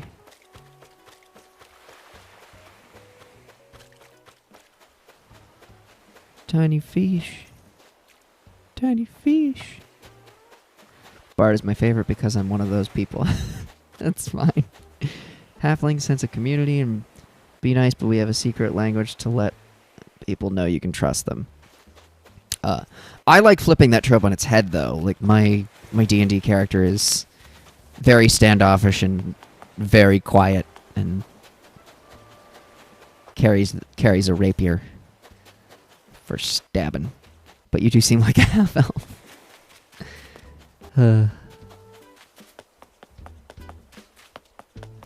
All that said, I am very new to the world of D&D. Not a huge not a huge D&D player. That's really more Goodwin's area of expertise. But we did spend 4 hours basically on the phone playing D&D with like 6 other people last night. Goodwin was DMing, actually. So it was a good time. It was fun. Okay, there's a small fish.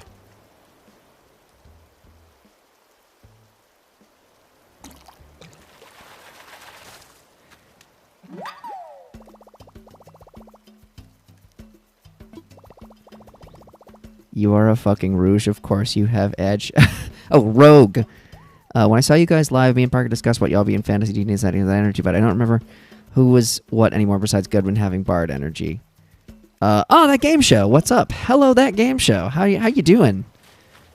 Haven't spoken in a while. How you guys doing?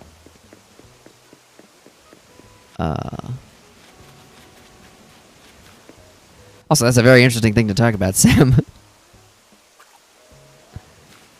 Let me flip to the other side of the... Can I? There we go. Yay!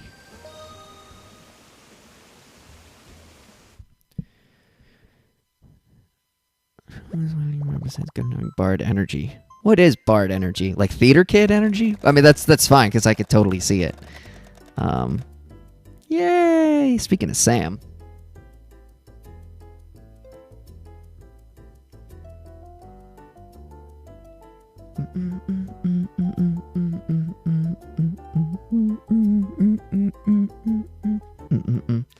I know this whole pandemic thing puts a kick into everything. Right? I was just saying, we were supposed to be touring the East Coast this week, but no dice, no can do. So we have to postpone things. Rouges are always like, my parents were murdered in a fire by 2 fire emblems, that's why Secret Destruction of All Flame snuffs out the candle, helping the party see. Me and Parker always manage to come up with the weirdest stuff, what can I say? Oh, it's fine. Goodwin and I, like... Yeah, like a somewhat spicy theater kid energy. Gotcha, that makes sense. Yeah, Goodwin fits that a little bit. And speaking of good, like, don't feel bad about it. Good when I talk about a bunch of crazy, weird, wacky shit all the time. Especially when we're on the road together. Speaking of touring, like, finding a DM is so hard.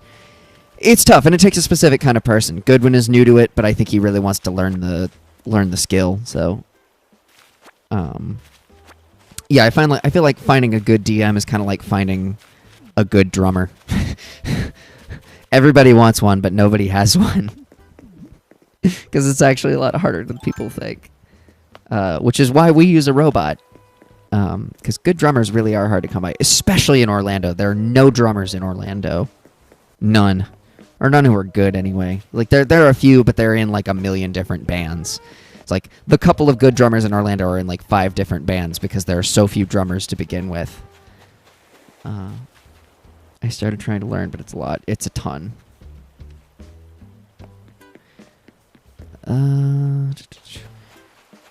Some of the fun, like, again, if you watch Raspberry Plays, like, watch some of those regular episodes, every now and then I'll just burst out and go like, hey, Goodwin, if you were blah, blah, blah, would you be blah, blah, blah, or blah, blah, blah? You know, I'll just bring up a random topic conversation and, like, what kind of, if you were a fruit, what kind of fruit would you be? And why is it mango?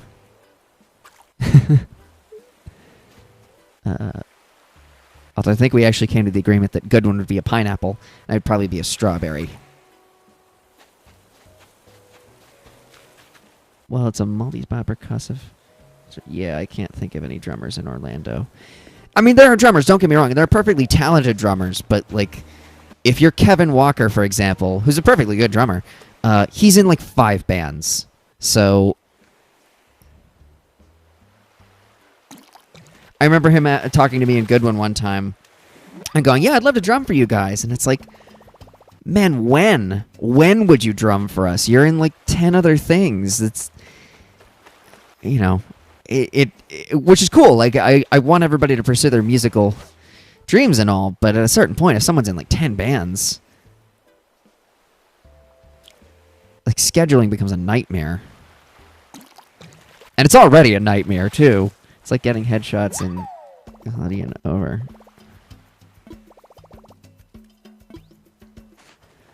And again, not to say there aren't drummers in Orlando, or even more so good drummers. There are several. But they got a million things going on, because they're in high demand. Same thing with bassists. Bassists are hard to come by. I mean, I think that's true of bands generally. Those players are hard to come by. And then for funk, it's even more specific, because you can't just be an okay drummer to play funk. You have to be really good. You have to be really tight. Your time has to be fantastic. Same thing with bass. Here we go.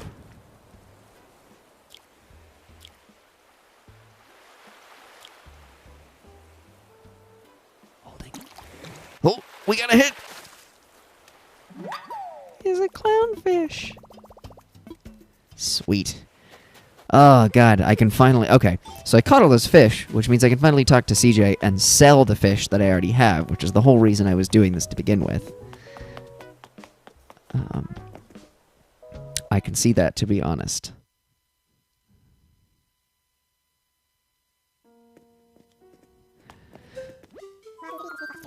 Make a donation.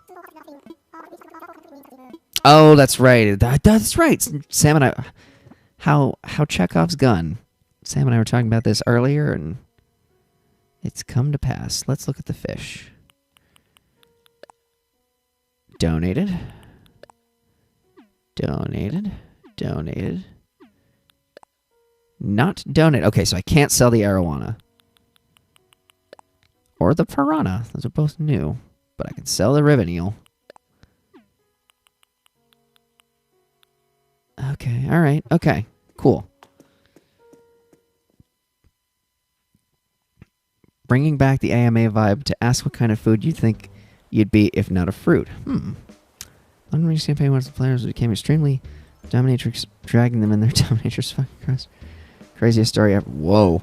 Or maybe drink. Are we talking... Okay, for drinks, are we talking non-alcoholic or alcoholic? Because I have no frame of reference for alcoholic beverages, because I don't drink. Not for any particular reason. I just never like the taste, and it's expensive.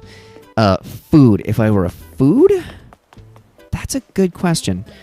Like a meal. Probably chicken teriyaki. Or like stir fry. Because I'm not, like... Jesus, half the stuff I have didn't make sense. Was this in the... Wait, the... Came in extremely late with their domination. Was this in the game or in real life that their cross-dressing dominatrix came in with them? Okay. Pale jump, I can get rid of that and that. Think I can get rid of tilapia. I don't want to get rid of the piranha. Squid. This. Zebra turkey fish. Dace. Barrel sea bass. Cool. Any drink ever. Oh, ooh, 39,000 bells. I'd probably be seltzer. Because I'm very utilitarian. I come across as... I think I can come across as being eccentric and enigmatic, which is not, by the way, not something... These are phrases that people have used to describe me. I don't see myself as these things, but if that's the way people see me, I would say seltzer because I seem bubbly and interesting and more than meets the eye, but in reality, I'm really just a slight variation on standard water. I'm just water, but with more carbonation. With me, what you see is what you get. I wear striped pants because I wear striped pants. They're clothes, not a costume. I am the way that I am because not to get too deep into any of it. As for Goodwin, although it's hard to say that both of us wouldn't just be chocolate milk, because we are childish and silly, and very dumb. Not that there's anything dumb about chocolate milk. It's great. In fact, I actually wrote a song called Chocolate Milk, and I missed that fish. Any drink ever. In real life, it was so strange. Whoa! Hair, leather corsets, bald-shaven head, beard, high-heeled boots, and fishnets. Damn. Way to walk the walk. That's... living his best, living the best life, I guess. That's... Wow. Where the... I was gonna say, where the hell are you getting your D&D... Where are you playing your D&D games? My God. Oop, that's a hit.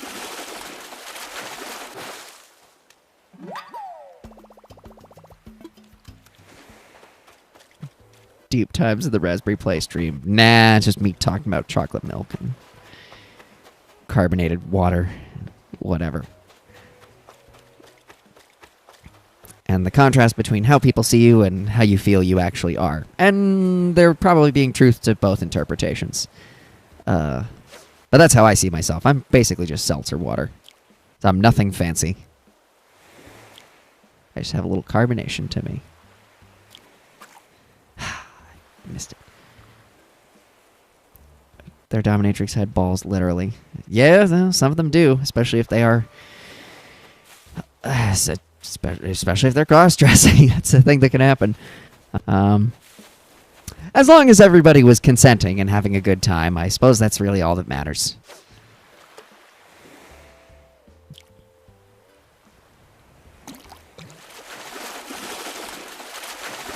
Want to play D&D with some peeps? My mother do.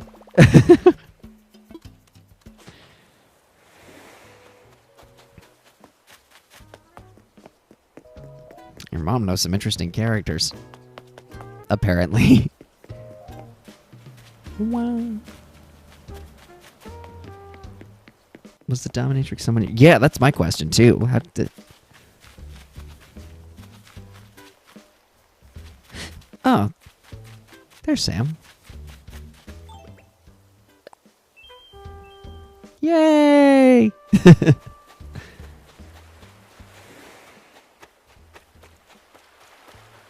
Actually, hold on a second.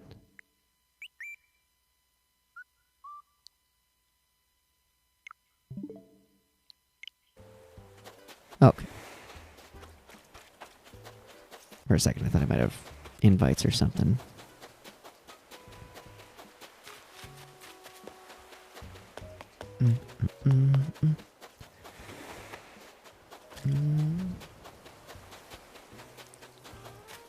At this point, I was trolling for fish.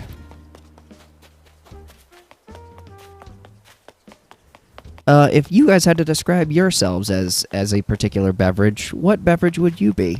I'm kind of interested. That's sort of a fascinating question. I would like to hear everybody else's response.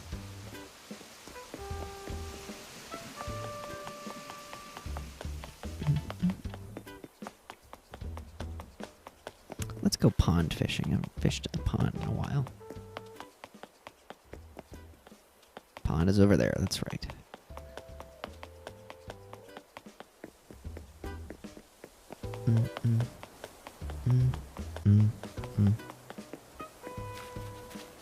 About to catch a carp, most likely.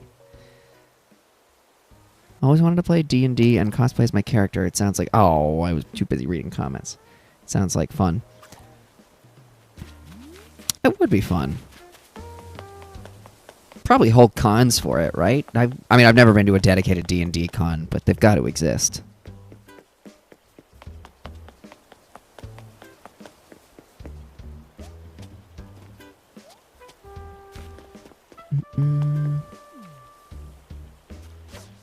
There we go. No, don't you fucking ignore me.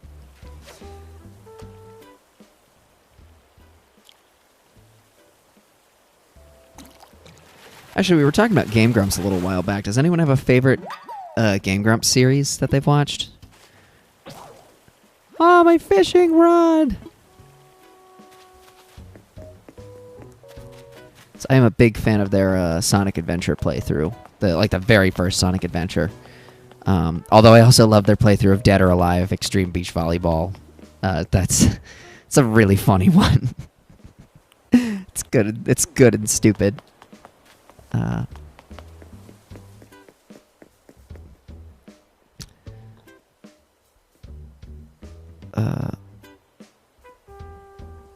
It would be a strawberry lemonade, I think. A sweet and pink twist on a beloved classic. That, actually, I would agree. I mean, their dom came in pissed and said, "Y'all know how I roll," referring to them being polyamorous, and proceeded to talk about why our friend was late. The dominatrix didn't play, just decided to stay and talk shit to people about how we were interrogating and they helped my friends who did drugs come up with code words for drugs in Lord of the Rings. I'm root beer, spicy and sweet. Also good. Speaking of drinks, apparently a pineapple Pepsi exists. Well, pineapple doesn't go on pizza, but it does go on Pepsi. It goes in Pepsi.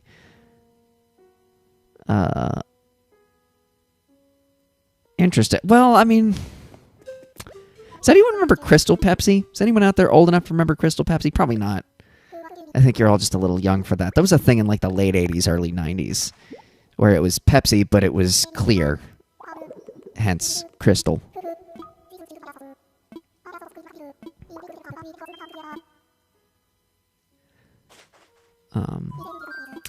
It's funny, I was talking to my roommate about this just earlier. I feel like the pineapple on pizza thing is sort of like the bacon thing in the early 2010s. We all argue about it because it's become a part of the zeitgeist, but I don't think anybody... I think most of the people arguing against pineapple on pizza have never actually had pineapple on pizza. They're just sort of going with the trend of like, oh, it's gross, and like, and you're totally entitled to that opinion. That's fine. Like, I have tried pineapple on pizza. I don't love it, but I don't have anything against people who enjoy it. It's like I don't enjoy it, but I can appreciate where it comes from, if that makes sense. Like, I get why people would enjoy it. I just don't happen to be looking for that combination of flavors in my pizza. It's like the salty and sweet combo. Not for me, but I can definitely understand why people enjoy it. I only know Crystal Pepsi because it made a comeback for a bit, and people who like that aesthetic went, well, did it really win? So 11 snow, coke, hobbits, grass, and dwarven shrooms. Well, at least they were contributing. It's contributing to the game, it would seem. Ooh, I can plant a second one near Olaf's house. This is awesome. Thank you so much for these orange hyacinths, Sam. They are lovely.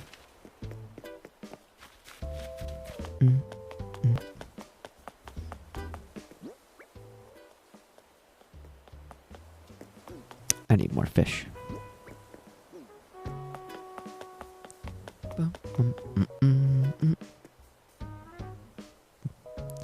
Cinnamon Pepsi exists. Pepsi Fire. It fucking sucked. Yeah, that's what I had heard. God, I passed that around my family and none of them liked it. They were trying to think of one for heroin, but couldn't. The King's Horse, because horse is another word for heroin.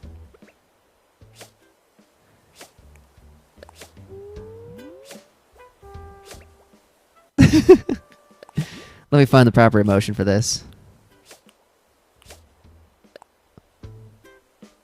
Keep going. Back to your favorite Game Grumps series. I would say either Sonic 06, Goof Troop, Mario Party with Super Mega, and Monopoly with Super Mega.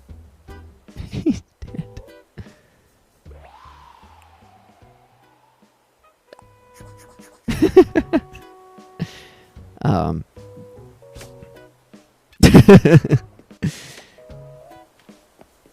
I actually I love their Monopoly playthroughs when it's just Aaron and Dan. Just whenever they play Monopoly, it's always enjoyable, I find.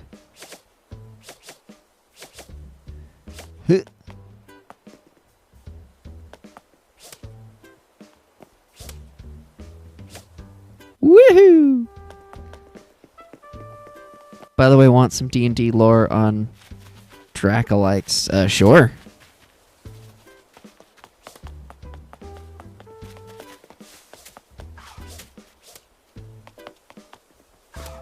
I like the little skid sound when you make a rapid turnaround.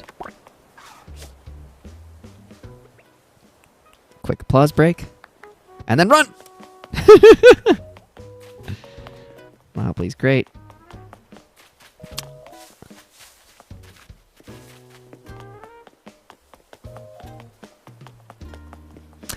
Oh, I want to say I've done some updates on my house since the last time, but let's check.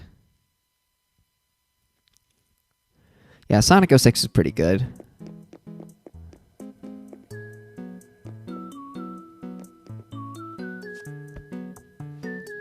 And for anybody seeing this for the first time, this is my house. Got a lot of diner-themed stuff in here, including the gumball machine. I need to sort it out a little bit. It's a little crowded. Need to really do something with the theme. Actually, let me take a seat here, too.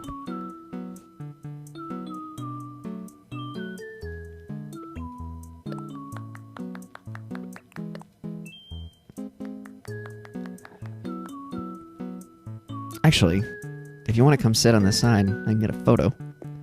Hey. Hey.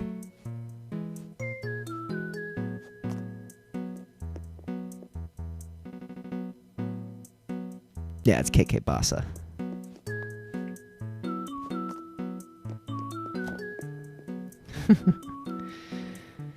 One series I watched all the way through was their Trauma Center one, but they never even finished it. Yeah, some of them go unfinished for a while. Damn cult that approaches dragons and say, "Do you wish to be mortal?" and makes likes out of them. So it's a closely guarded secret. Interesting. Let's go down to the basketball court. Called Dargathoth. Huh.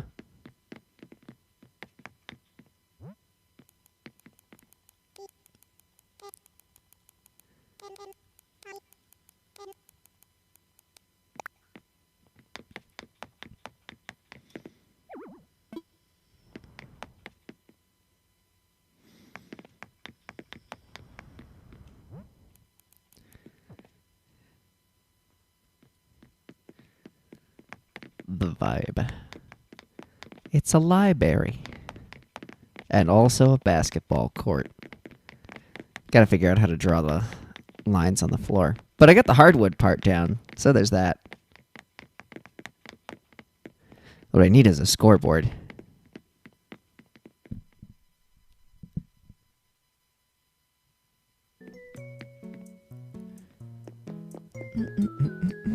Bathroom you've seen, bedroom you've seen, game room.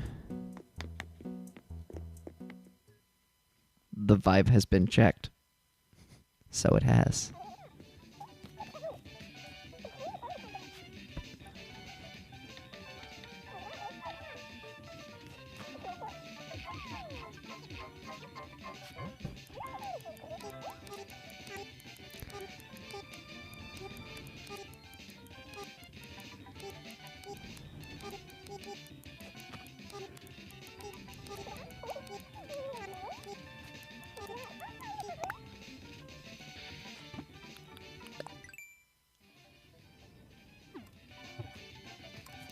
Oh yeah, it is the Wii Fit on TV, huh?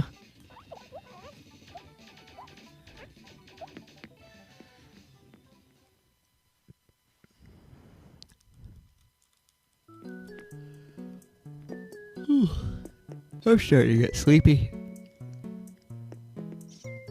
And itchy to get back to recording, too. I actually took a break from recording work to do live streaming tonight. Because I was doing guitar and bass overdub, or guitar and bass tracking on some stuff. Get an online sub and let us come see. Oh, wait. An amazing kitchen on my island. Yeah, it's $15 a year. Get the online subscription.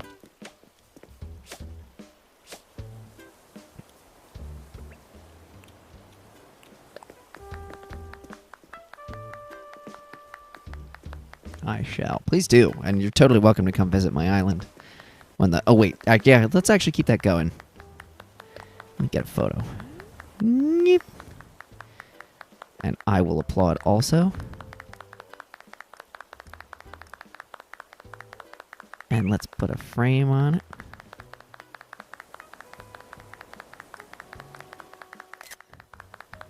Cute.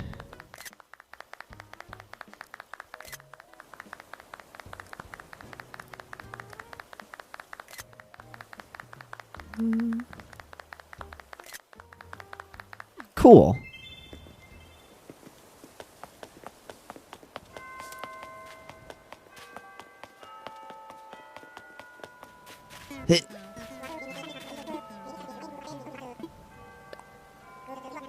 Buy my fish. I have 3 new fish.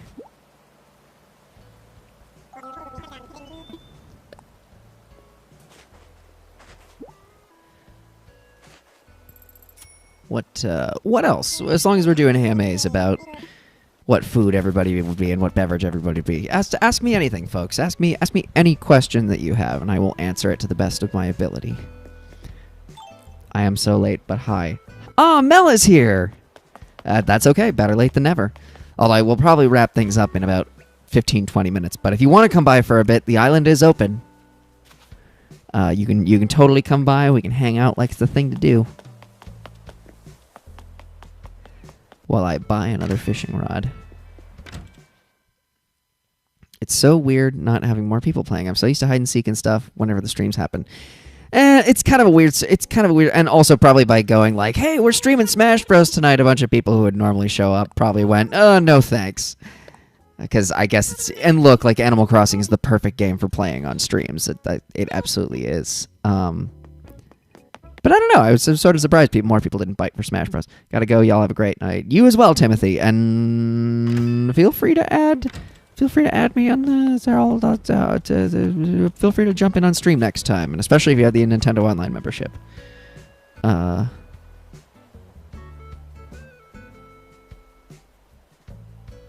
Yeah, so and it's also just like I said at the beginning of the stream, it's kind of a weird time to be playing games and streaming anyway, just 'cause, like, I almost felt bad posting the Instagram story with me with the fake boobs. Just because it's so silly at a time when, you know, things are kind of serious. At least in the States. As they should be. Like, I get that. So it's a little weird to be doing streaming. Well, JK, have a good night, Timothy. I see what you did there, Sam. Oh, right, zodiac sign. My zodiac sign. I believe I was born Cancer. I think my zodiac sign is Cancer, and then my Chinese zodiac sign is the horse. I was born in the year of the horse. I believe in the month of the horse, too. And my elemental affinity is metal. So I'm a metal horse. And apparently, in ancient China, the elemental affinity that you did not want to be born under if you were a horse was fire. Because fire horses were known to be temperamental, and mothers would intentionally avoid having children at times in a year and at a time when you could potentially have a fire horse child. It's seen as like bad luck. I'll come beat y'all with a net for a few minutes. Beat y'all with a meat knife. Like,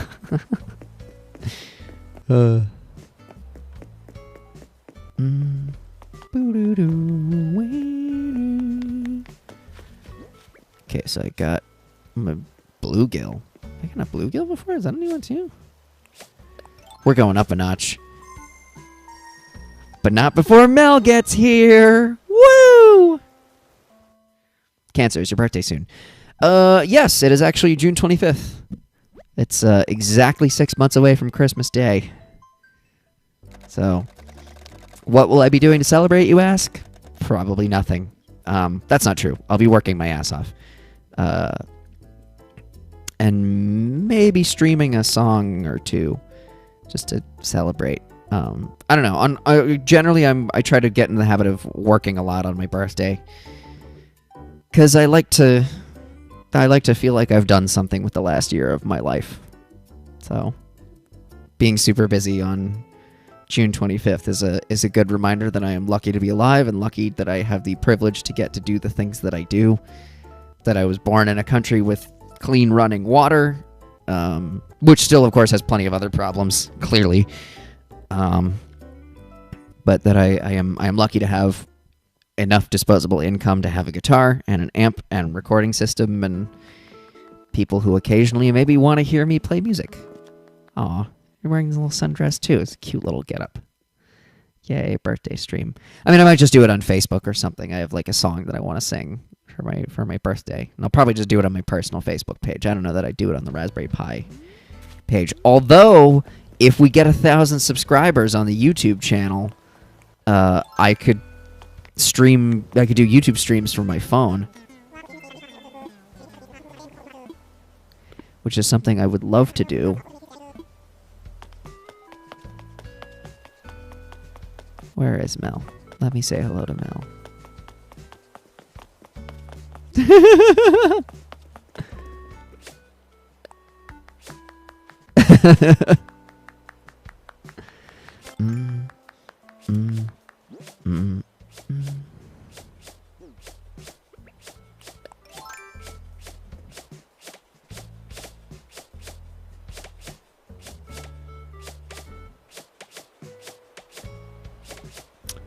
What is your sign, Sam? And for that matter, what is your astrological sign, Mel?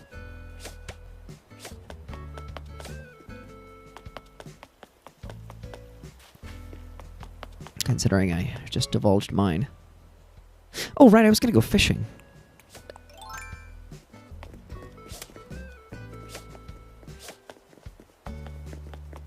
Heh, I'm doing it wrong. Always a classic pastime. Yes, it is.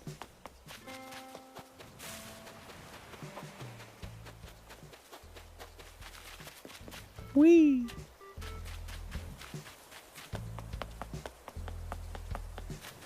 Alright, let's catch a shark off the dock. Here we go.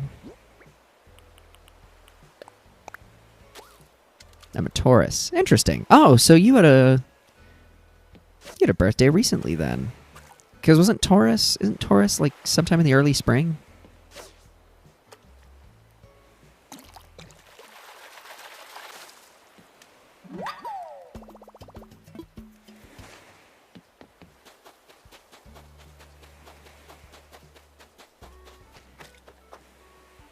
Hitting each other with. I'm also a moon Scorpio. Virgo rising, but not everyone cares about that stuff. I don't know what any of that stuff even means. Hitting each other with nets is our official form of a greeting. It's like gorillas preening one another, like cleaning the ticks off of each other. It's a show of affection. It's important. I think it's hilarious. Here we go. Come on, fish. Come on, fish.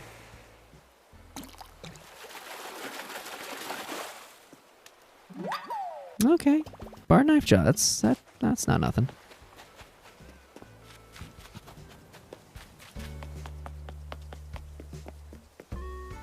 Yeah, my birthday was a month ago. I didn't do much besides eat sushi and play Animal Crossing, but it's kind of what I needed because my semester had just ended. Oh yeah, that's right. You were talking about having finals a couple streams ago. Peach says gates open. Well, we're all going to Peach's Town, y'all. I'm just kidding. Mel, what is your sign? Oh, yeah, you haven't shared your sign yet.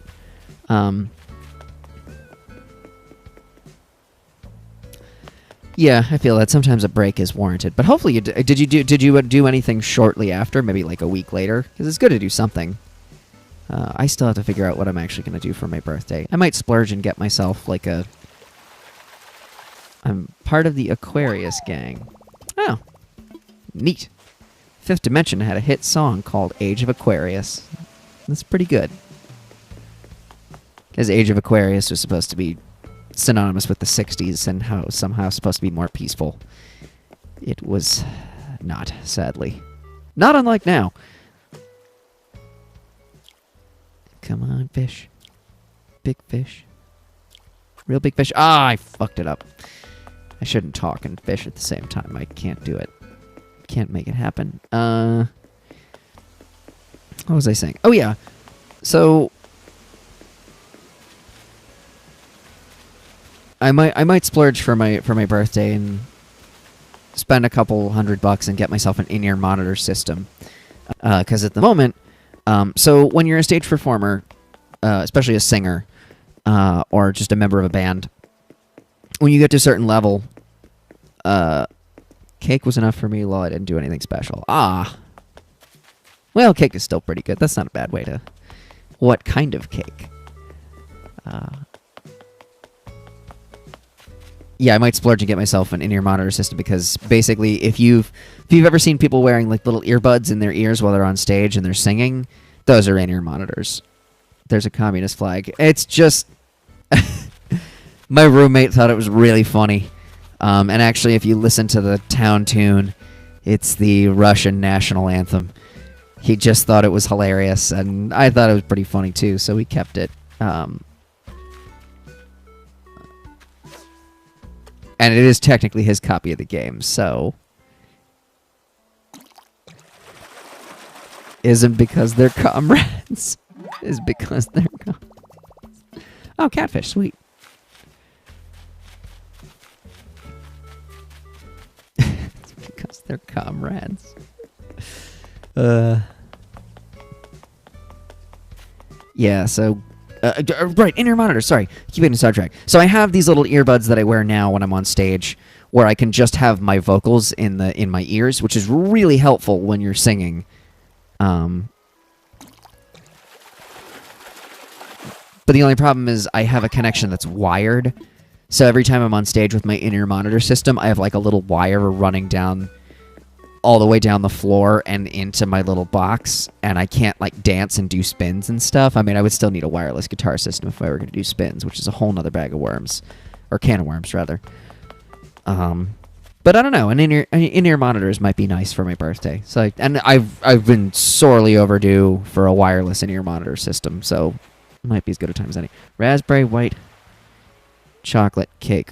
Ooh, that does sound like heaven. That sounds really good. Oh, man. Now you're making me want cake. I could eat it all. I wish I could eat it always. Yeah, I don't blame you. That sounds good.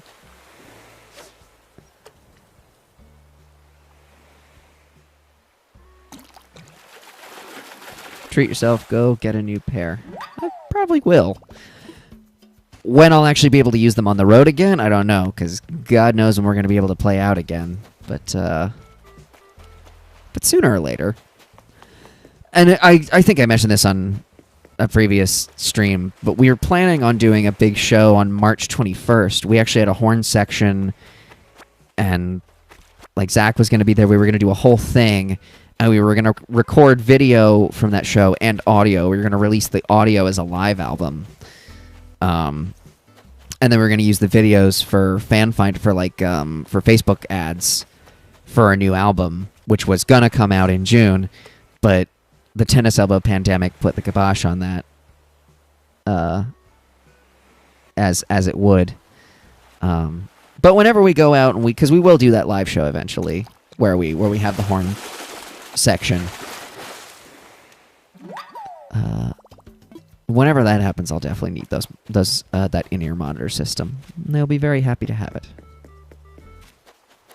But if someone were to get you something for your birthday, Sam, what would it be? What would you want? As far as gifts go, what's your ideal birthday gift? Also, what birthday was that? Like 1920?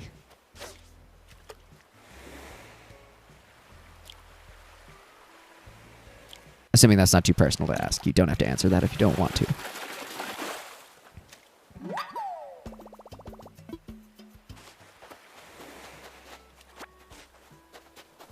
Picking up some shells. Gonna sell to Tom Nook. I mean Timmy and Tommy Nook. Yeah. Hee hee. Do the live show where it's not 21 plus though. Oh, that's right. That's a good point.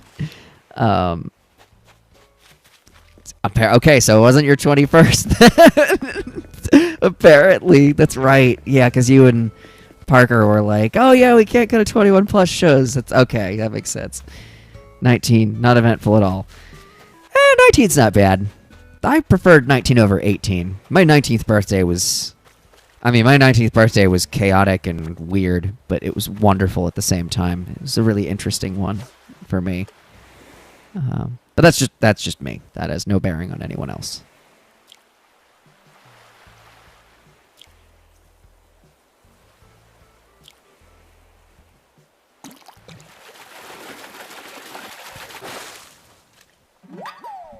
Another ribbon eel. Well, Parker can, but I can't. Oh, I guess Parker is 21. They missed that part. I mean, you could always get we might aim to do it at a place that's not 21 plus. Which is weird, because the venue that we had booked for the March 21st show seemed like it would have been an under 21 place, but I guess because it's a bar, and maybe they had some issue with that. Like, someone lied about their age, and whatever. Yeah, maybe we'll try and find a venue that's under 21. So I feel like some of our younger fans really wanted to make it out to that one, but couldn't. Even in Orlando, 2 members of our string section really wanted to come to the show, but they are not 21. And I kid you not, I got a lol baby. Also, I just want a hug for my friends and a gift as a gift right now. Aw, our merch of my favorite character. If people could hunt that down, I'd love it. Leave me alone. You, Kayla, and Parker will be able to go to a bunch of shows without me. Oh, well, not if you get a fake ID. Don't get a fake ID. That's a bad idea. Don't put yourself in that position. It's not a good position to be in. Although, that being said, 2 of the girls from our string section, they played strings on our last 2 records, or on our last record, and also on this one. They really wanted to come to the show. We actually played a preview of that show at their apartment as like a little house party, which they were very cool to host.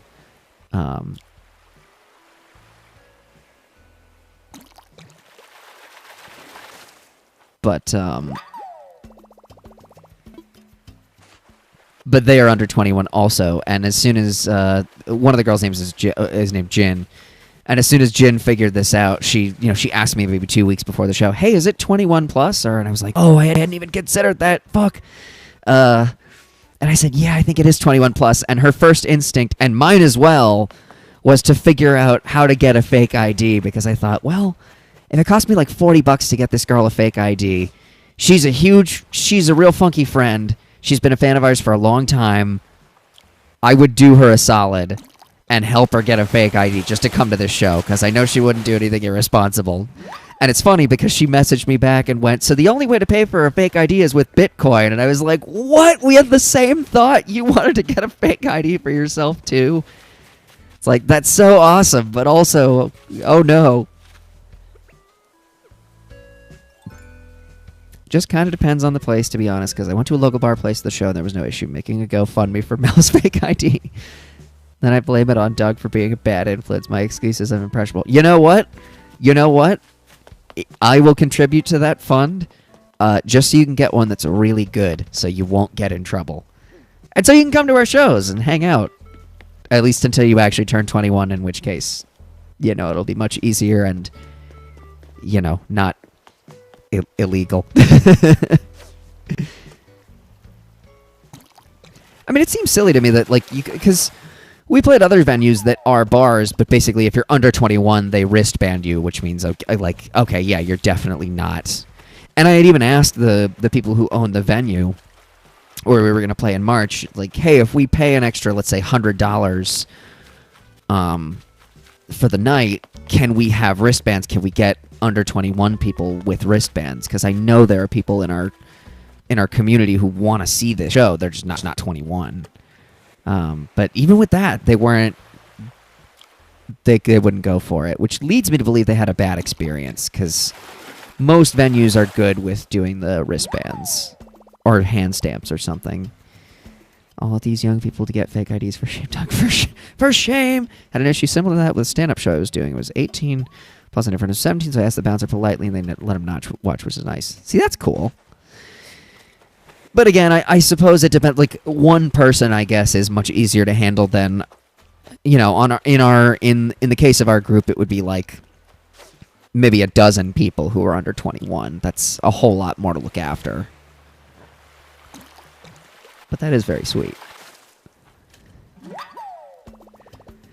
Sorry, I realize we're not really doing anything. We're just talking and running around on the island, and I'm catching fish, I guess. If we had one more person, I'd say, oh, shark. Everybody quiet. Yeah, Olive's adorable. Nobody say anything.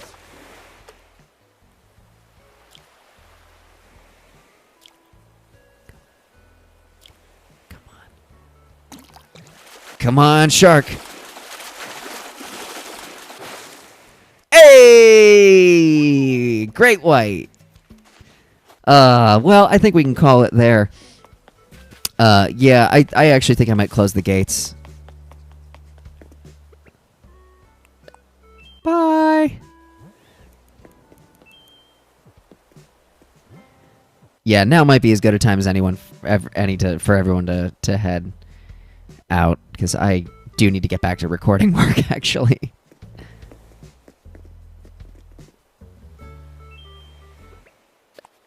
Bye, Mel. Thanks for stopping by, even just for a little bit. Just talking is fun, though. It's super cool to chat with you guys. Like, as long as you don't mind, I don't mind doing this. Just in this format where I blather on and you guys ask stuff in the comments. This is fun, too.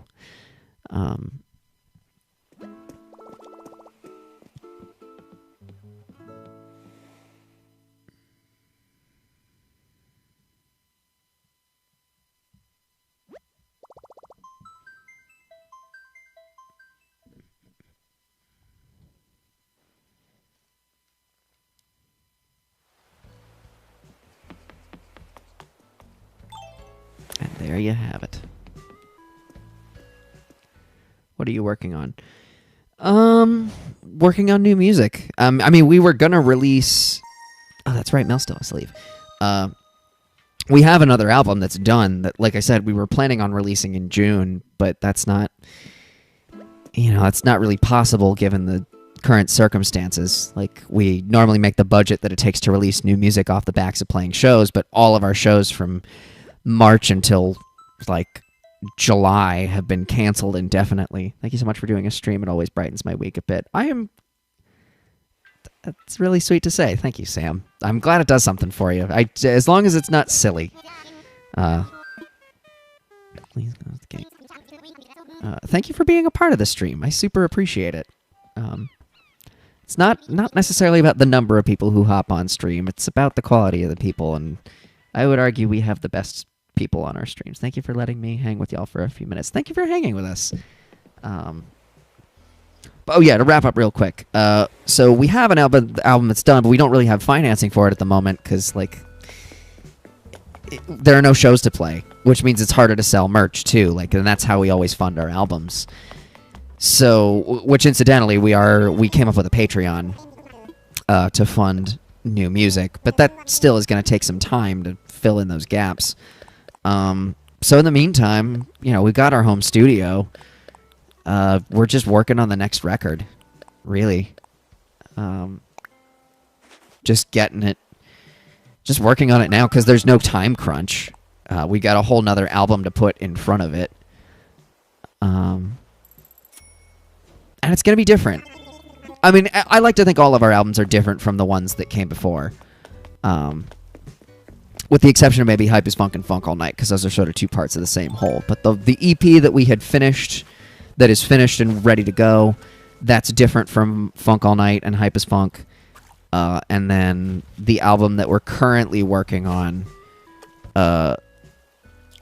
which I think is going to be a full LP, instead of just a standard EP that we've been doing. That's going to be very different from those previous albums. And we're excited to put it out. But of course, that's not going to be for a long time. Like, the music that's being made now is probably not going to come out for another year or two. Because, again, we still have to get out that other album first. Like, that's... Got to get that material out there. Yay for new music. I'm super excited about it. It's got a very interesting feel to it. And because Zach is not around, I get to play bass on the album. And I'm not sure if I mentioned this on stream before, but I love playing bass. I love playing bass so much. So I'm actually super psyched about recording because I get to record the bass parts, which is fun and just less of a hassle because I can record them anytime as opposed to like having to work with someone else's schedule. Not that Zach is a pain in the ass to record. Like, he's a really good bass player, so like he can just come in and knock stuff out. So excited for the new era of merch to go with the new stuff. Hee. Oh boy, so are we. And that's another thing too. They got clogged up in the pipeline. Like, we're trying to figure out funding for a super sexy calendar for 2020. But without live shows and merch money, it's a little hard to make that happen. So, you know, again, can't advertise it enough. Patreon.com/raspberrypie. If you can't become a patron now, that's okay. But tell your friends, because that's the way to get new Raspberry Pi swag. Also, we have limited edition disco ball shirts, but we'll be putting those on sale. And when I say limited edition, I mean limited edition colors. So it's so little. We've got them in pink and black. So if you have like a blue or red Raspberry Pi disco ball shirt, but in like crazy pink or jet black. We'll be selling a limited number of those. Those are special editions, so they're a little more expensive, but we're hoping to sell some of those and raise some money for the new album, and hopefully for some super sexy calendar stuff. But we'll see. Not to drone on and on and on. And then I also had some ideas for some exclusive merch stuff. We're working on new stickers. I mean, everybody that subscribes to our Patreon at the $10 level and above gets a free sticker every month that we are not going to be selling or giving away anywhere else. So there's that. But also, we're just working on a sticker pack, just a general sticker pack that we can sell to all of our funky friends, even our non-Patreon patrons. So there's that too. And maybe a new pin or two. Pink. Yeah, oh yeah, and it's a crazy pink too. They are super fun. They are really neat. And I also just like the raglan. I like the baseball tee design. I like the disco ball. I think it's cute and universal, and people seem to... Another shark! Come on. Come on, you bastard.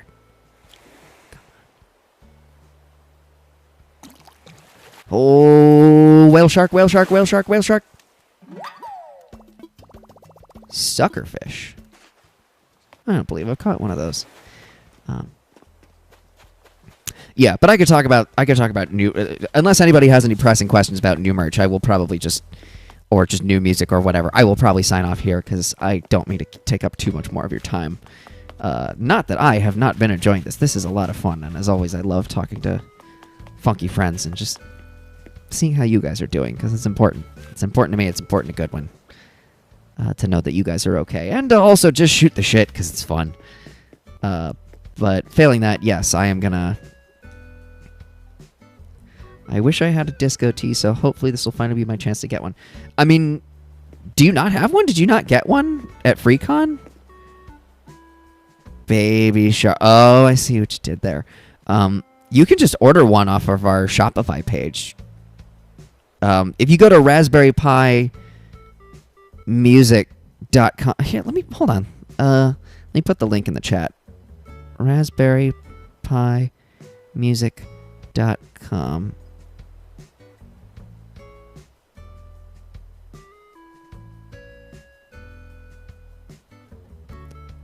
Sending Goodwin good vibes even though he couldn't be here. Yes. Always good vibes to Goodwin. Yeah, if you go to raspberrypimusic.com and just click shop or merch or whatever the tag is, you can go to our Shopify page, and you can get yourself a disco ball shirt. Like, we still have them in blue. And also, not only have a love seat one, I'll sweeten the pot. If you punch in the code FUNK43 at checkout, you get 10% off your purchase. I'm going to wait for the pink one. If I can't, I'll buy a regular one. Well, I forget. What size do you wear? Are you like a regular small? Or a regular... You were a regular small, right? In the love seat tee? Because we have... The other thing about the pinks, too, is they are limited. They are limited run. I think we have maybe 6 of them in total. 2 small, 2 medium, 2 large. Same with the black. I think we have fewer of the black even. Like 1 small, 2 medium, 2 large. And we'll probably do it as a flash sale. So like sometime in the middle of the summer probably, when things are just a little slower. Although the love seat one is very cute. Wait for regular buy. That is fine too. Regular small. Cool. I will try to save a small for you when we do the sale.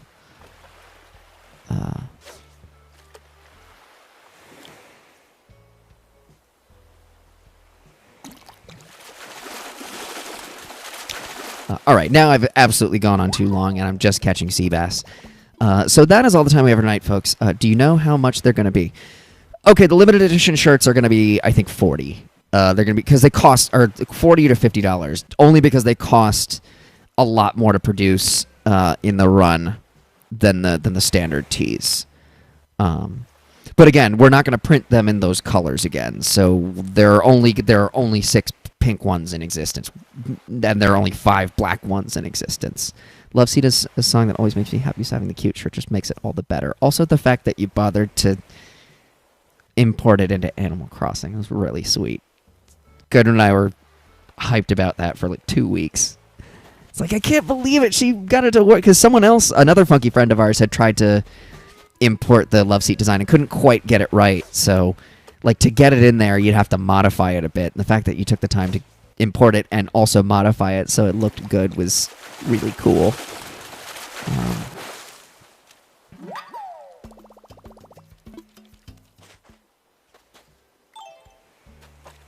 Giant clean. Yes, so that's the... Oh, I trampled the roses. Okay, so that's the deal with the shirts. We were working on sweatshirts, too, but again, like, no funding. So those are on the back burner. That was a goal for 2020. But that's, again, no gigs, less money. It's hard to make that stuff happen, unfortunately. Tried to be the biggest fan. You'd be surprised. You have some stiff competition. We have another funky friend named Zahori who I'm pretty sure owns every single piece of merch we've ever made. With the exception of those exclusive shirts, because we've not sold them yet.